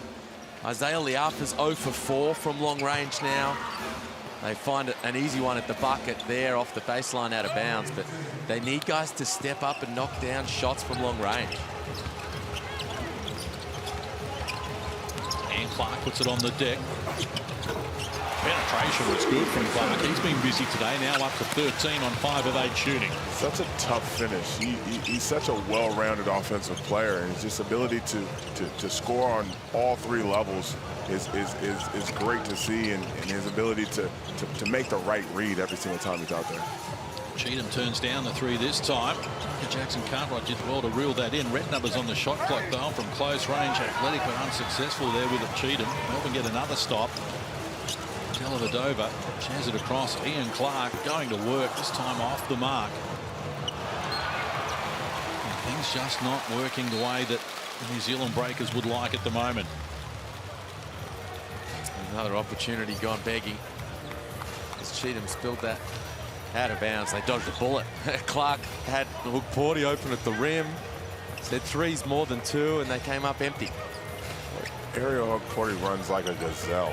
Just so fluid. Inside, Porty lost control of it. Chance for Finn Delaney. Golding the only starter on the floor for Melbourne at the moment. An opportunity here against the second unit perhaps for Parker Jackson Cartwright. Wanted Cheatham, coughs it up. Turnover number 10 now for New Zealand. Melbourne has 4 in that category. And Flynn Cameron, the Kiwi, fires unsuccessfully. Just 1 of 2 from the field, Flynn Cameron. Parker Jackson Cartwright looks tired. He's walking the ball up the floor here with 4 minutes to play in the 3rd. At what point, Liam, does Modi bite the bullet and put Will McDowell-White back into the game with 4 fouls? Well, I think ideally he'd like to wait till the start of the 4th quarter. Yeah. But so he's going to need this group here to just eat into the lead a little bit in order to wait that long. Is Ian Clark reeled it back in, but can't convert. You thinking a little earlier, Source? You think it's time to roll the dice? Yeah, it may be Case. You know, he's the only one that's really been able to get it going and find a rhythm in this game offensively for the Breakers. And so you got to go out there and you got to try to trust him. Obviously, it's a big risk because if he's going for the game, then it may be over. But I think at some point you got to inject him back in there and just hope that he can go out there and play without fouling. They just can't afford to lose this game. No. They're out of the top 6 if they lose this game. I'm with you. And you know, that foul that he picked up here in the 3rd quarter really was clumsy. He needed to be a little bit better than that, to put it harshly. Well, they're on 12 wins with a good percentage, over 100. And who have they got in that final round? Okay, so they've got 2 more games to come next week. You can get your ladder predictor out if you want on the NBL app. There's the barcode. Yep, on the QR right code. there, the QR code. Excuse me. NBL.com.au. You get to the app. Supermarket here. Well, it's never been closer. 4 of the last 5 years, percentages decide the playoffs. It won't happen again here. Abercrombie for the first time. He's going to give us some burgers, and he is. Tom Abercrombie supplies burgers for the fans of Victoria. The code word is POST. Go to the NBL app. Find the Hungry Jacks banner and enjoy. They've got Brisbane and Adelaide. Yes. In that final round. Now, win 1 and they're probably in. Yeah. 13 wins with a percentage over 100, you suspect, especially if they beat Brisbane. Yeah, well, Brisbane's the other one, isn't it? Because there's certainly not room for Brisbane and New Zealand to be playing next week. So New Zealand beats Brisbane in that game. They're going to have a better percentage. Brisbane will be on 13 wins. They'll be in. Yeah. So it's not all she wrote if they lose this one. No, not completely, but in a sudden death playoff, they serve this up, it's all she wrote. And that's, I think, the problem is that the difference between their best and their worst is just a little too wide at the moment. And it is, I understand, without Anthony Lamb, that makes that tougher. Well, you mentioned that they were walking up the floor before. You know, they played on Friday night in New Zealand. This is a Sunday early afternoon game. They're starting to look tired here in this second half. This is an opponent that's been sitting, waiting fresh across the weekend. Illawarra is going to face similar this afternoon, and they're going to have to fight through those challenges as well. Parker Jackson Cartwright adds to the tally. He's got 14 now. Narrowly Meadows, they're not all fresh and ready to go at Melbourne United, though, you're telling us. Yeah, Chris Golding has just had his left calf worked on for the past couple of minutes. He's re-emerging from the rooms now, so that is good news. And even when he went off into that massage table, he went past Ian Clark and said, great job, IC, stay aggressive. So I don't think there's too many big concerns, but when you're on the wrong side of 30, boys, and the calves start hurting, you just never know. Well done, Narrowly. Look, we should give the New Zealand Breakers some credit too, because let's not forget the season that they've had. You know, they started slowly. They were 2-6, and their only 2 wins were against the Cairns Taipans, the only team they'd beaten. They played those 2 games, went to the United States and played against Portland and Utah, and then came back. That tough schedule. Then they had Zylan Cheatham with a foot injury, had to sit out half the season, and now they've got Anthony Lamb with that season-ending injury as well. So it could have been a whole lot better for this team. And let's remember that they were the grand finalists last year and led that series against Sydney 1-0 before succumbing to the Kings. Throw in injuries to key guys like Will McDowell-White and Finn Delaney along the way as well. I mean, this team source, if they'd stayed healthy, this would be a top 4 squad. Yeah, but that's the game of basketball, right? You know, and we've seen that with countless teams in the NBL this season. You want the clean bill of health, and obviously United has the advantage because they have had that for a good part of the year. Obviously, there's been times where they've had certain players out of the rotation, whatever it may be, but for the most part, they're fully healthy and moving on to the forward. I mean, moving forward into the finals now. So health is definitely a key in this NBL competition, yeah, Breakers have had some bad luck with it. Yep. And the flip side is Tassie, who have had the most stable team, and look where they are on the ladder, 3rd and looking strong at the moment. Rupstavicius comes in and picks up his 4th immediately. In fact, might have been, how long was he on the floor there for? Blinked. Not long enough, yeah, the coach said. He's playing kind of Euro-style physicality at the defensive end, and he's not getting away with it.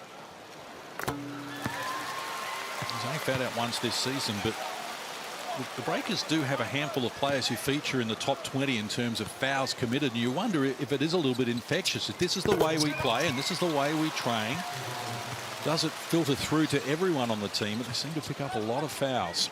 And foul problems have certainly hurt them here. It's tough to find that balance, Case. It's tough to be a physical team and go out there and try to dictate the game with your physicality while still staying out of foul trouble, and they just haven't been able to do that a lot this season. Delaney, a wild shot, couldn't get it done. Melbourne will get it back. Certainly Melbourne United have been able to do that. They average 19 fouls a game, which is 2nd best in the competition, but they play with a level of physicality that does stifle most teams. Do they get a friendly whistle, Case? They certainly keep teams defensively. They do a great job. I'm not sure if they get a friendly whistle or not, but Lawal Achul, he helps himself to 2 more, so he's into double figures now, has 6 of his 10 in the 3rd. He hit him with the 2 small there. Wow.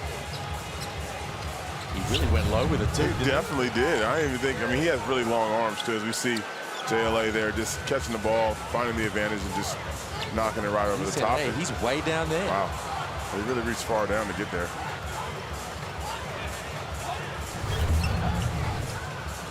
So as hard as the New Zealand Breakers are fighting here at the moment, it's pushing uphill, isn't it, really? They're 18 down, started this quarter down 16, and Melbourne the juggernaut just rolls on. Won 20 of their last 23 against New Zealand. And if you count in the games against the Phoenix, who they've 3-0 this season, they're 12-3 at home, Melbourne. Okay, to shore up a semi-final series with home court advantage, or maybe a championship series with home court advantage. Good luck trying to dethrone Melbourne United at the moment. 90 seconds left here in the 3rd. Michael Jackson Cartwright whips it to Cheatham. Abercrombie hands over. They look inside.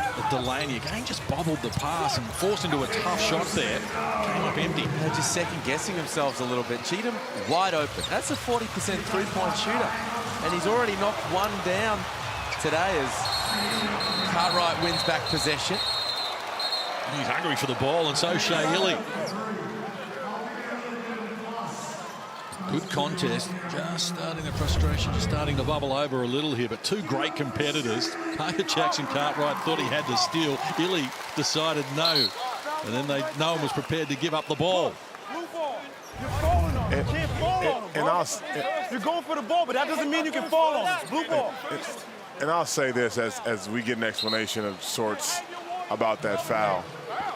Don't call that. that's good competitive basketball. That's what you want to see out there. You want to see guys giving their all to try to get the basketball. 8 seconds before we had control of the ball. Parker had control of the ball at any point. I don't think he did, no. Then there was an 8-second violation. How is it a foul call? He's called a foul. But there Fourth was 8 foul seconds before on this. Parker Jackson Cartwright. Please stop talking. So, again, Checking team control now. end of a tough call here. And that's good hustle from Shea Ely to keep that alive. It's a good question that Modi Mayor asked.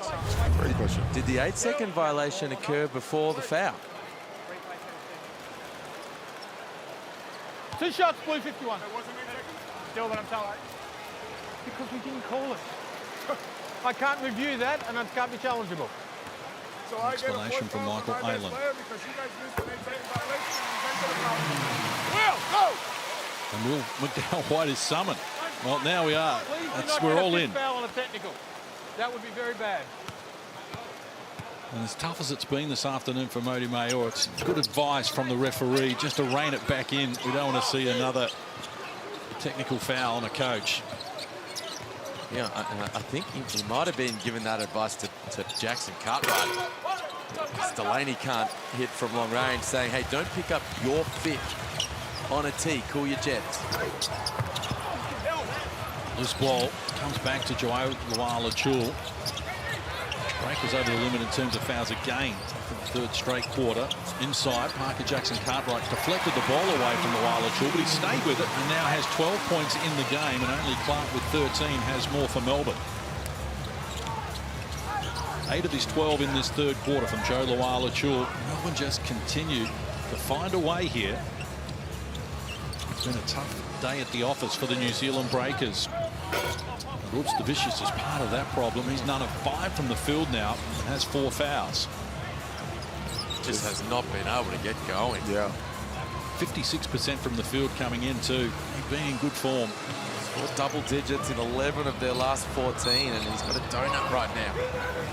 And he's fouled out of the game. Red 17. Well, that's the Good job. Modi being advised he can challenge it if he wants.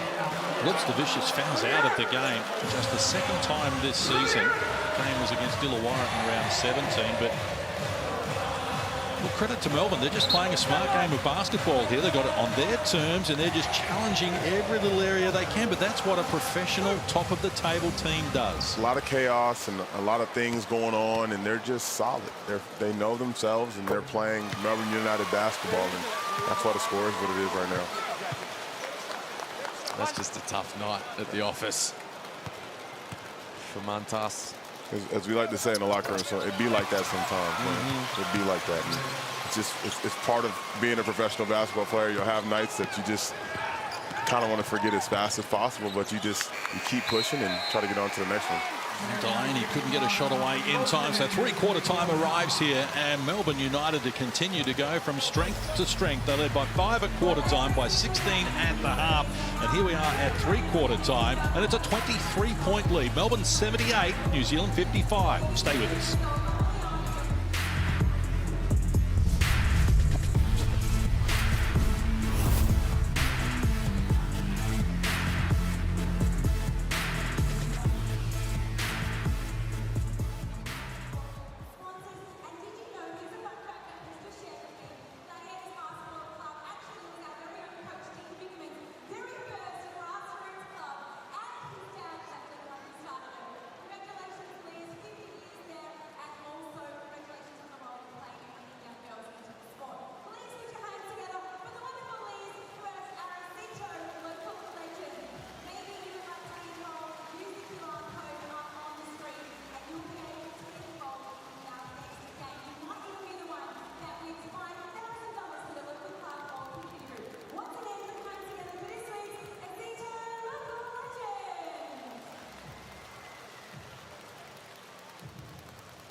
great afternoon at the office for Melbourne United at John Cain Arena. They lead by 23 at three-quarter time. Pretty good time here for Andy Hampel as well, who is the winner of the Mitsubishi Motors Fan of the Game. Sign ball to take home. Maybe it's a ball signed by the championship-winning team. Who will know? We're going to find out soon enough here in the Hungry Jacks NBL. The playoffs not far away, and the New Zealand Breakers, well, they have the possession arrow, but they've got a big mountain to climb here. What can they salvage from the last quarter here?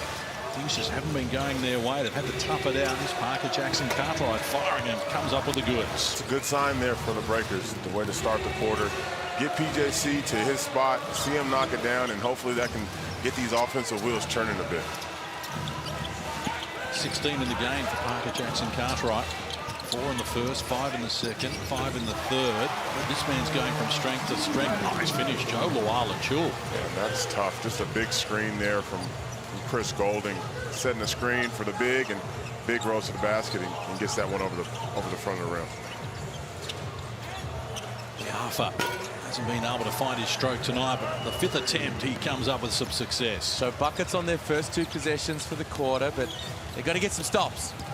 They've got to put 3 or 4 stops together in a row to try to make a mini run. Here's Golding sharing it back with Dellavedova. Puts it on the deck. Tough shot, switches to the right hand, couldn't finish it. Melbourne back to their original 5 to start this last quarter. Whistle on the play as well. Good find from PJC. Hey, here's that play from a few moments ago. So I'm not sure we've seen a lot of this season. The screen comes from Golding to Luala-Chul in the block, and he scores over the top of the smaller defender. Yeah, it's hard to guard. Bigs aren't used to guarding screen actions or being the defender on screen actions a lot of times, and there they just use it to their advantage. Obviously, you want a great shooter to set it so that possibly he can slip out for an open 3, and CG was probably open there too if he would have slipped. Just not enough contributors today for the New Zealand Breakers either. Saw Tom Abercrombie get his first points in that third quarter. They've got just 5 scorers. Abercrombie with just that 1 bucket. So certainly missing Anthony Lang. That's only been part of the problem for them. Yeah, Abercrombie 2 points. Delaney no points. Rupstavicius no points. And Liafa with 3. So just 5 points from those 4 combined. They need more guys to step up and tip the scoreboard over. This is Cheatham handing over. Liafa back to Cheatham. Works on Travers. Athletic, but couldn't get it done, but the tip-in belongs to Mathiang. Adds to his tally now. 7 for 7. 8 for 8 for Mathiang tonight, and it's all been low dunkers, spacing the floor and just using his size and length to his advantage. Loose ball scramble. Parker Jackson Cartwright gets after it. Nothing on offer initially. Goes back to Liafa. Good option because he's starting to warm up here. Isaiah Liafa with back-to-back triples and the margin cut to 15.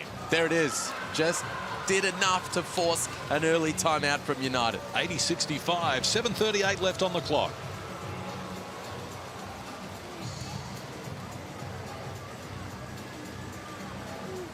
Well, that's what they needed, the Breakers.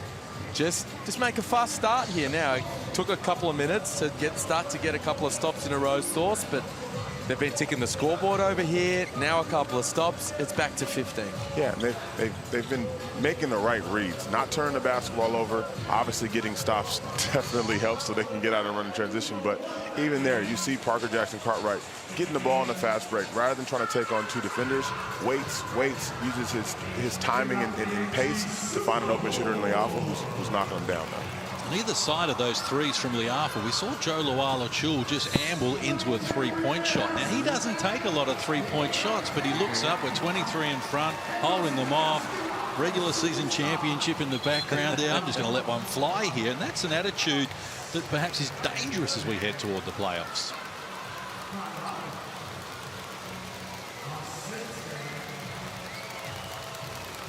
Chris Anstey in the house. Melbourne Tigers great. Cam Rigby with him. Well, 2 guys who could really get it done. Chris Anstey, what an absolute legend of the league. Yep. Australian basketball. And the Breakers here just asking some early fourth quarter questions. They are. This is Illawarra. Lob pass for Travers. High percentage play out of the timeout, which narrowly Meadows was listening in on. Yeah, the last quarter starting with a 10-2 run for the Breakers. Not happy with Dean Vickerman. He said, you're floating around trying to make stuff up as we go. He's called for a finals mindset. So that move from Travers will please the coach. Cheatham threaded the needle down low. Yang hit the deck hard there. Appeared to be contact, but no whistle. Slow to get back to his feet. Oh. Here's the Harvey Norman replay. They've been outstanding this afternoon on out of timeout execution. Anytime Dean Vickerman has drawn up the play, they've come out, executed, and got it done. And Matiang, who's sitting on an equal career high, 16 points right now, couldn't get past Luala Chul on that occasion.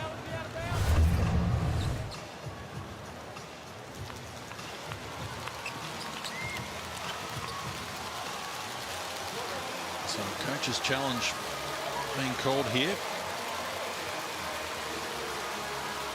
7:08 left on the clock. Let's get another look at it. Mapping there.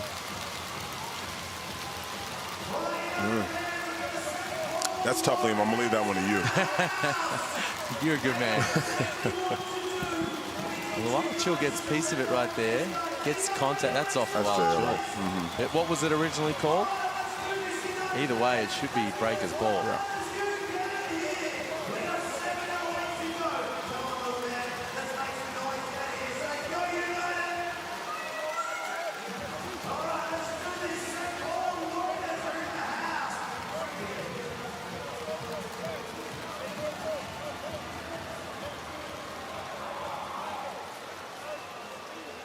After review, the coach's challenge is successful. The call on the floor will be overturned. New Zealand ball. I got you, Sauce. Yeah, there it is. I got you, baby. Great call there, Liam Santa Maria. Well, hard to get right. Something has finally gone the way of Mody Mayor, but I think you'd exchange it for a couple of other calls that he hasn't got. Oh, several. Absolutely. They're on 22 fouls for the afternoon. Case. A lot of them came early. 31 is the season high for any team in any single game. And Melbourne United, they've left 10 points on the free throw line. So they got the 14-point lead here. But as you said earlier, Sauce, if they knocked a few more of those down, this could be an even bigger mountain for the Breakers to climb. Now, this game is not out of reach by any stretch of the imagination.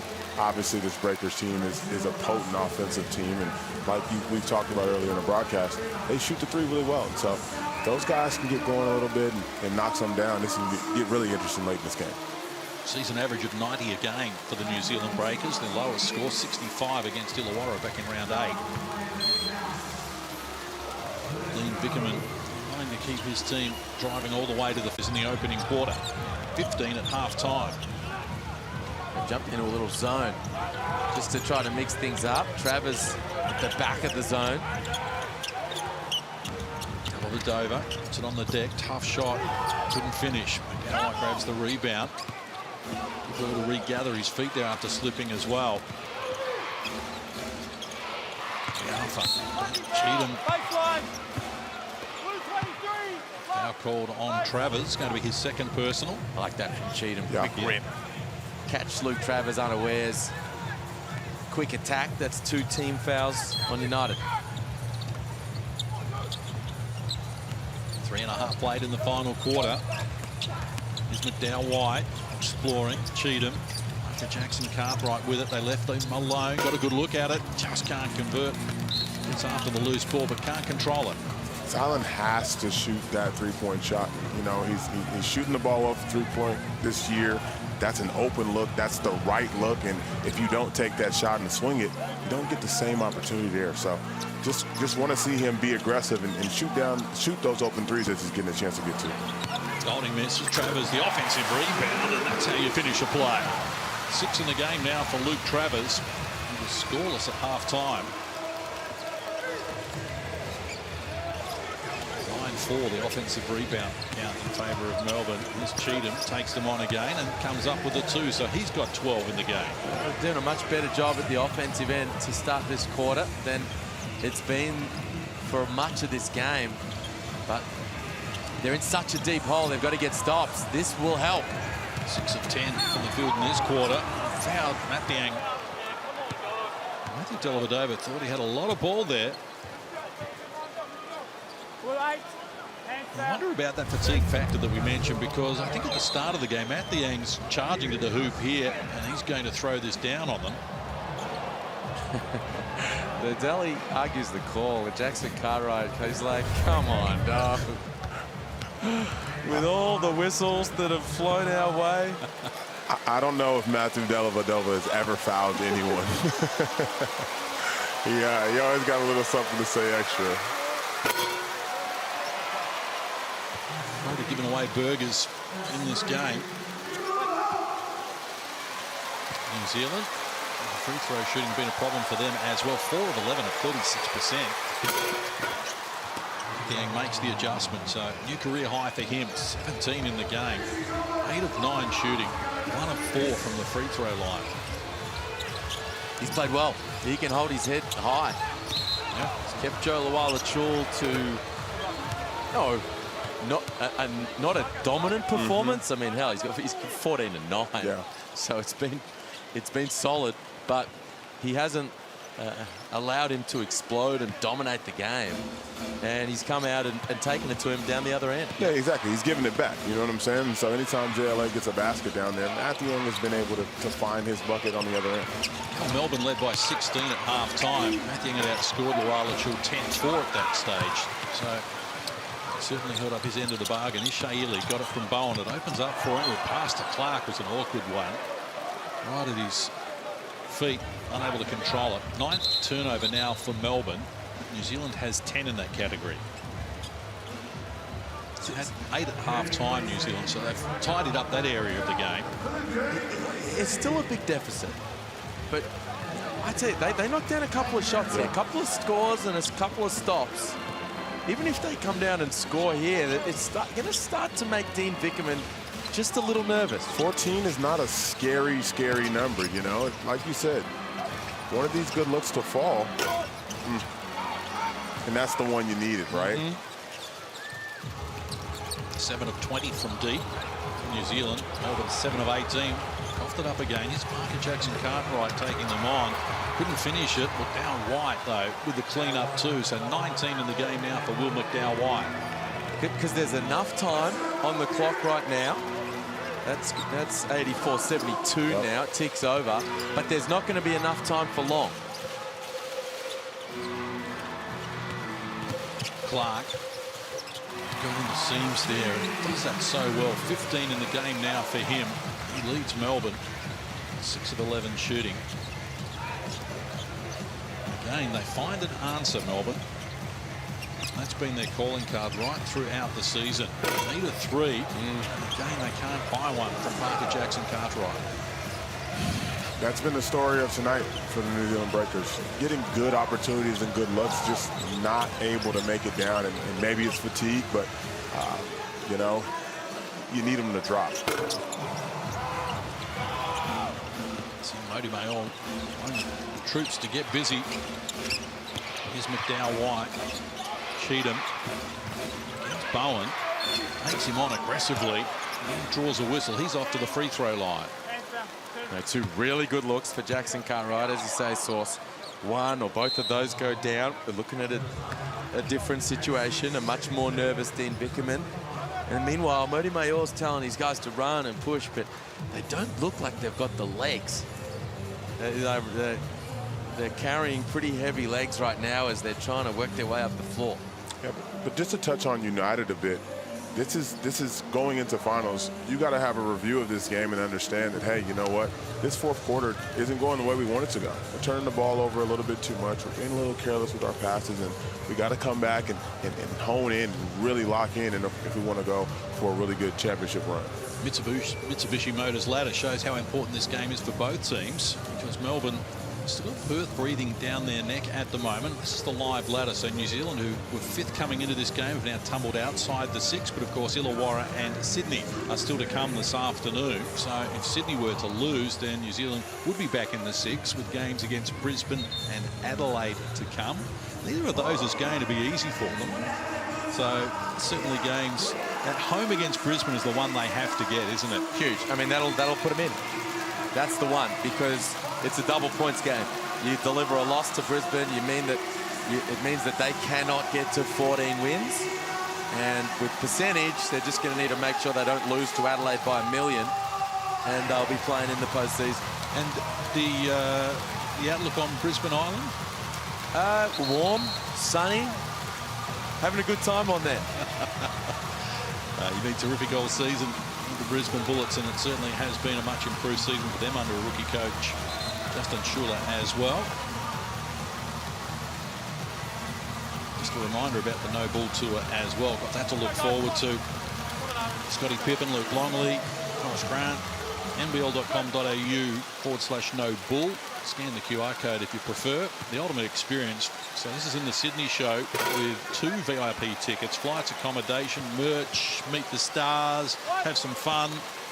What's not to like? Get involved via the website. They've missed 8 free throws in the game, the New Zealand Breakers. They're down 13 at the moment. Having said that, Melbourne have missed 10 from the stripe. It shows how many Melbourne have taken, though. They've missed 10 and they're still at 60%. It's a problem for them down the track as well, coming into the playoffs in terms of free throw shooting. Well, Parker Jackson Cartwright so quick he left the ball behind. There's certainly some energy about them now for the Breakers. Melbourne can't afford to foul here. Parker Jackson Cartwright was looking for cheat, and ball came back in his direction, added another 2. He's got 18 in the game now, along with 5 assists. He liked that matchup. He wanted to go at Bowen there and understood that there was a mismatch, and so he got downhill and obviously stumbled a bit, but found a way to get that basket. At 11, 2:40 to play. And the Breakers just starting to make the fans a little nervous at John Cain Arena. The bucket here is going to really put the cat amongst the pigeons. And the Arthur has coughed it up again on 11th turnover for the Breakers. Again, a window of opportunity to ask a further question, and they don't take advantage. They lose their spacing, and the Arthur loses his balance. And you talk about the fans getting a little nervous. Vickerman felt likewise, and he's thrown Lual Chul and Travis back out there. That clock can't hit 0 quick enough for Melbourne United fans out there right now, because they're not going to be too many opportunities. Oh, they got 6 on the floor. Got 6 players on the floor. 1, 2, 3, 4. Big confusion here. Go shoot it. Technical foul be called on Melbourne United. Wow. Haven't seen that happen.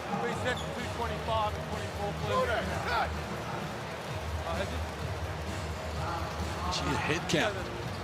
Interesting, and Sauce probably not aware of this, but in football terms, Sauce, if you have an extra player out there, they take your score off you completely. Oh, wow. Should be 75 zip. That would be something, Case. He short-armed it. Even when they're gifted a chance here, the Breakers, they cannot grab a hold of it. They're going to run out of opportunities here, Liam. Yep. Fairly soon, too. That should be a bigger penalty. I think it should be. Why not? Don't know if you want to take all the points. 2 in possession. At least. I would have thought it seems fair. Not something we see every day. No. I cannot recall seeing that in an NBL game. Wow. 2008 I'm up to, and I can't recall seeing it. So in 5 decades, I have never seen 6 NBL players on the floor at once. Shout out to Pat, our audio man, Case, who thinks he's right there with you at that big number. He's got me covered. Does he? Yeah. He's living the dream. And doing a great job. A little over 2 minutes out left on the clock here. Breakers back to within 11. And there's a heavy contact off the ball. While Chul went down, Finn Delaney was in the vicinity. Some heavy contact going on.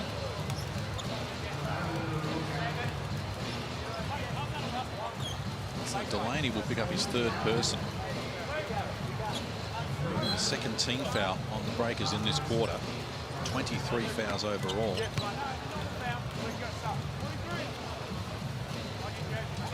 Hit the deck hard, but I think it might just been losing his balance at the same time, Joe Luala-Chul, as the contact, and that exacerbated what was actually going on. So blood rule, they're going to have to take Travers out here. Yeah, to get JLA the basketball on the block, oftentimes Melbourne United will set a double back screen for him so that he can go off of those two and catch it right where he wants to catch it. And there, Finn Delaney just put an arm out and said, nah, bro, you're not getting there right now. As we see. The finisher knocks down the three. 4 of 8 from deep. 18 points in the game. And McDowell White with a season high 19 has more. Off the mark. Inside the last 2 minutes. That's just clear evidence there of how important Ian Clark is to this championship charge from Melbourne. Left it up here. Parker Jackson Cartwright steps around Shea Hill. He helps himself to 2 more, so he's up to 20, right on his season average, which is top 4 in the competition. And look at him, he's exhausted. That was a really classy Euro step, leaving everything out there. So they've toughed it out here, the New Zealand Breakers. Restricted Melbourne to just 11 points in the last quarter, and they've coughed it up again here. Travers was sending the ball back to Ely, who wasn't aware of it, so they'll turn it over. 13, make that 14 turnovers in the game now for Melbourne, 11 for the Breakers. This is the second straight game where Melbourne have just let the fourth quarter sort of slip away from them a little bit. Against you guys, Sauce in the throwdown, Vickerman wasn't happy with the way his second or third unit closed out that game, and they haven't just fully slammed the door shut here this afternoon. Parker Jackson Cartwright now with 22. That includes 8 in this quarter out of the 24 that his team have come up with. So he's been a constant for them. Hilly inside, good pass. Thought the ball was going down to Travers and redirected it inside to Luala-Chul for an easy bucket. Great patience there from United. Breakers have to be extra aggressive right now to try to create some more turnovers and speed them up a bit, but just found the right pass, and Shea Ely made the dime to JLA rolling to the basket, and he caught it. Great footwork. Nice basket. Will McDowell White fouls out. Did well to stay in there when he had his 3rd foul early in the second quarter. He managed to get to almost to the finish line. Just a minute left on the clock here. Second time he's fouled out this season, the other time against the Phoenix. But credit to New Zealand, these things haven't gone their way, but they've stuck to it and almost able to get some pressure on Melbourne United down the stretch here. Parker Jackson Cartwright missed it initially, got his own rebound, and adds to the tally. Just keeps on keeping on. He's got a game high 24. Jackson Cartwright.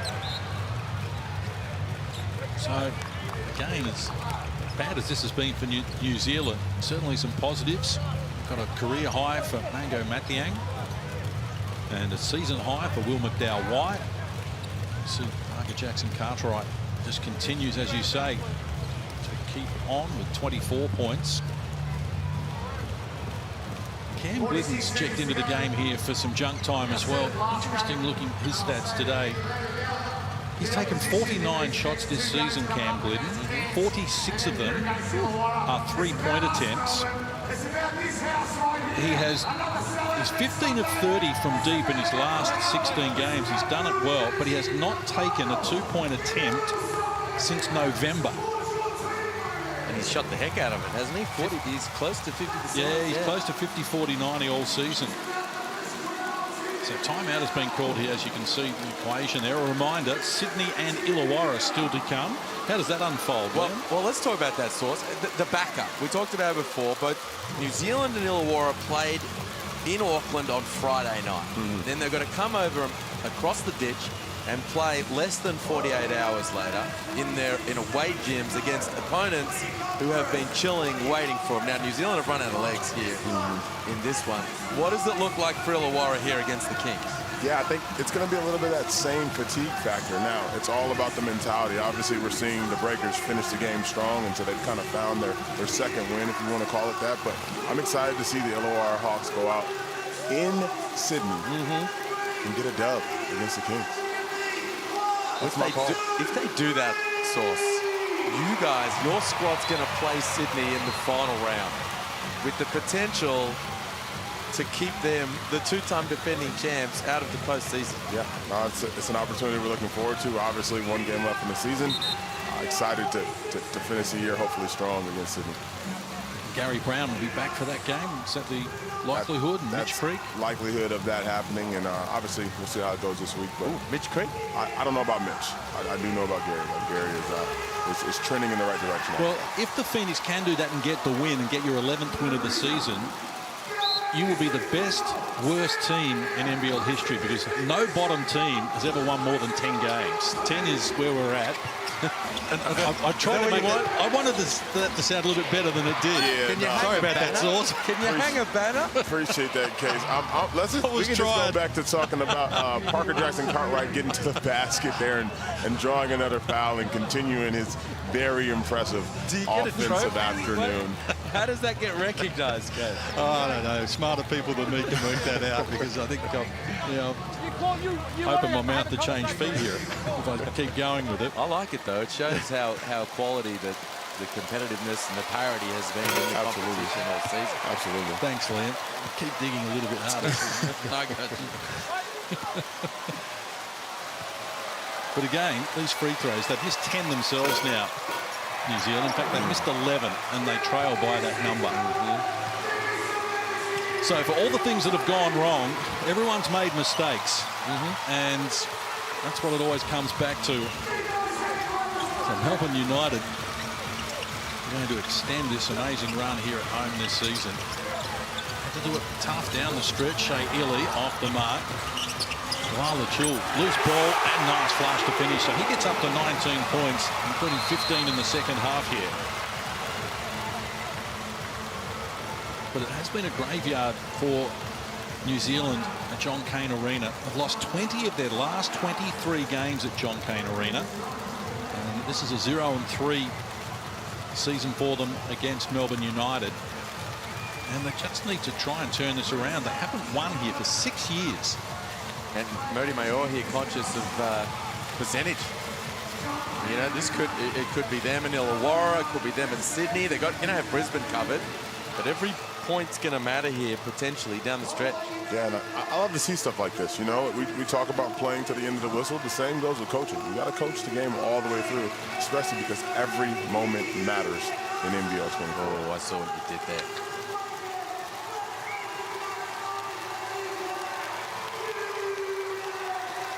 Just 11 seconds left on the clock. New Zealand's percentage 100.94. The Hawks 100.31. And the Sydney Kings 101.07. So Tom Coppins checking into the game. Seen limited time this season.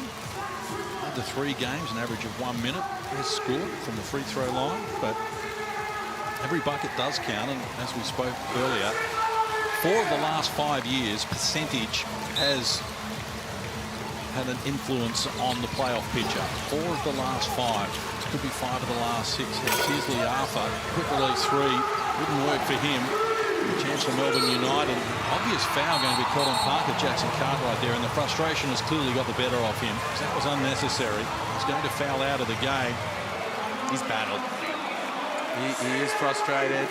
That's the end of his night, but man, he has battled. 24 points, 50% from the field, 5 assists. You can see the way he's walking off the floor. He's left it all out there. I mean, we talk about a frustration there, and there was obviously a bit of that too, but it's also a smart foul. The team's not in the penalty. You have a foul to give. Use it before you can get the shot up. Make him take it off on the side of the basket. Whistle in the background, so that is all. Jackson Cartwright fouls out, but Melbourne continue to strive for the regular season title. They get the job done here. A 10th consecutive win against the New Zealand Breakers at John Cain Arena, and they do it in style. It's 94-81 with Melbourne United prevailing. Impressive from the home team. There's Joe Luala-Chul, Foot Locker player of the game. Nearly 20 and 10, 19 and 11 at over 50% from the field, but they had a whole spread of contributors. Ian Clark was also outstanding, and they stamped their authority in that second quarter when they kept New Zealand to just 17. We'll be back to wrap it up right after this.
This program is brought to you by Hungry Jack's and Bunnings Warehouse.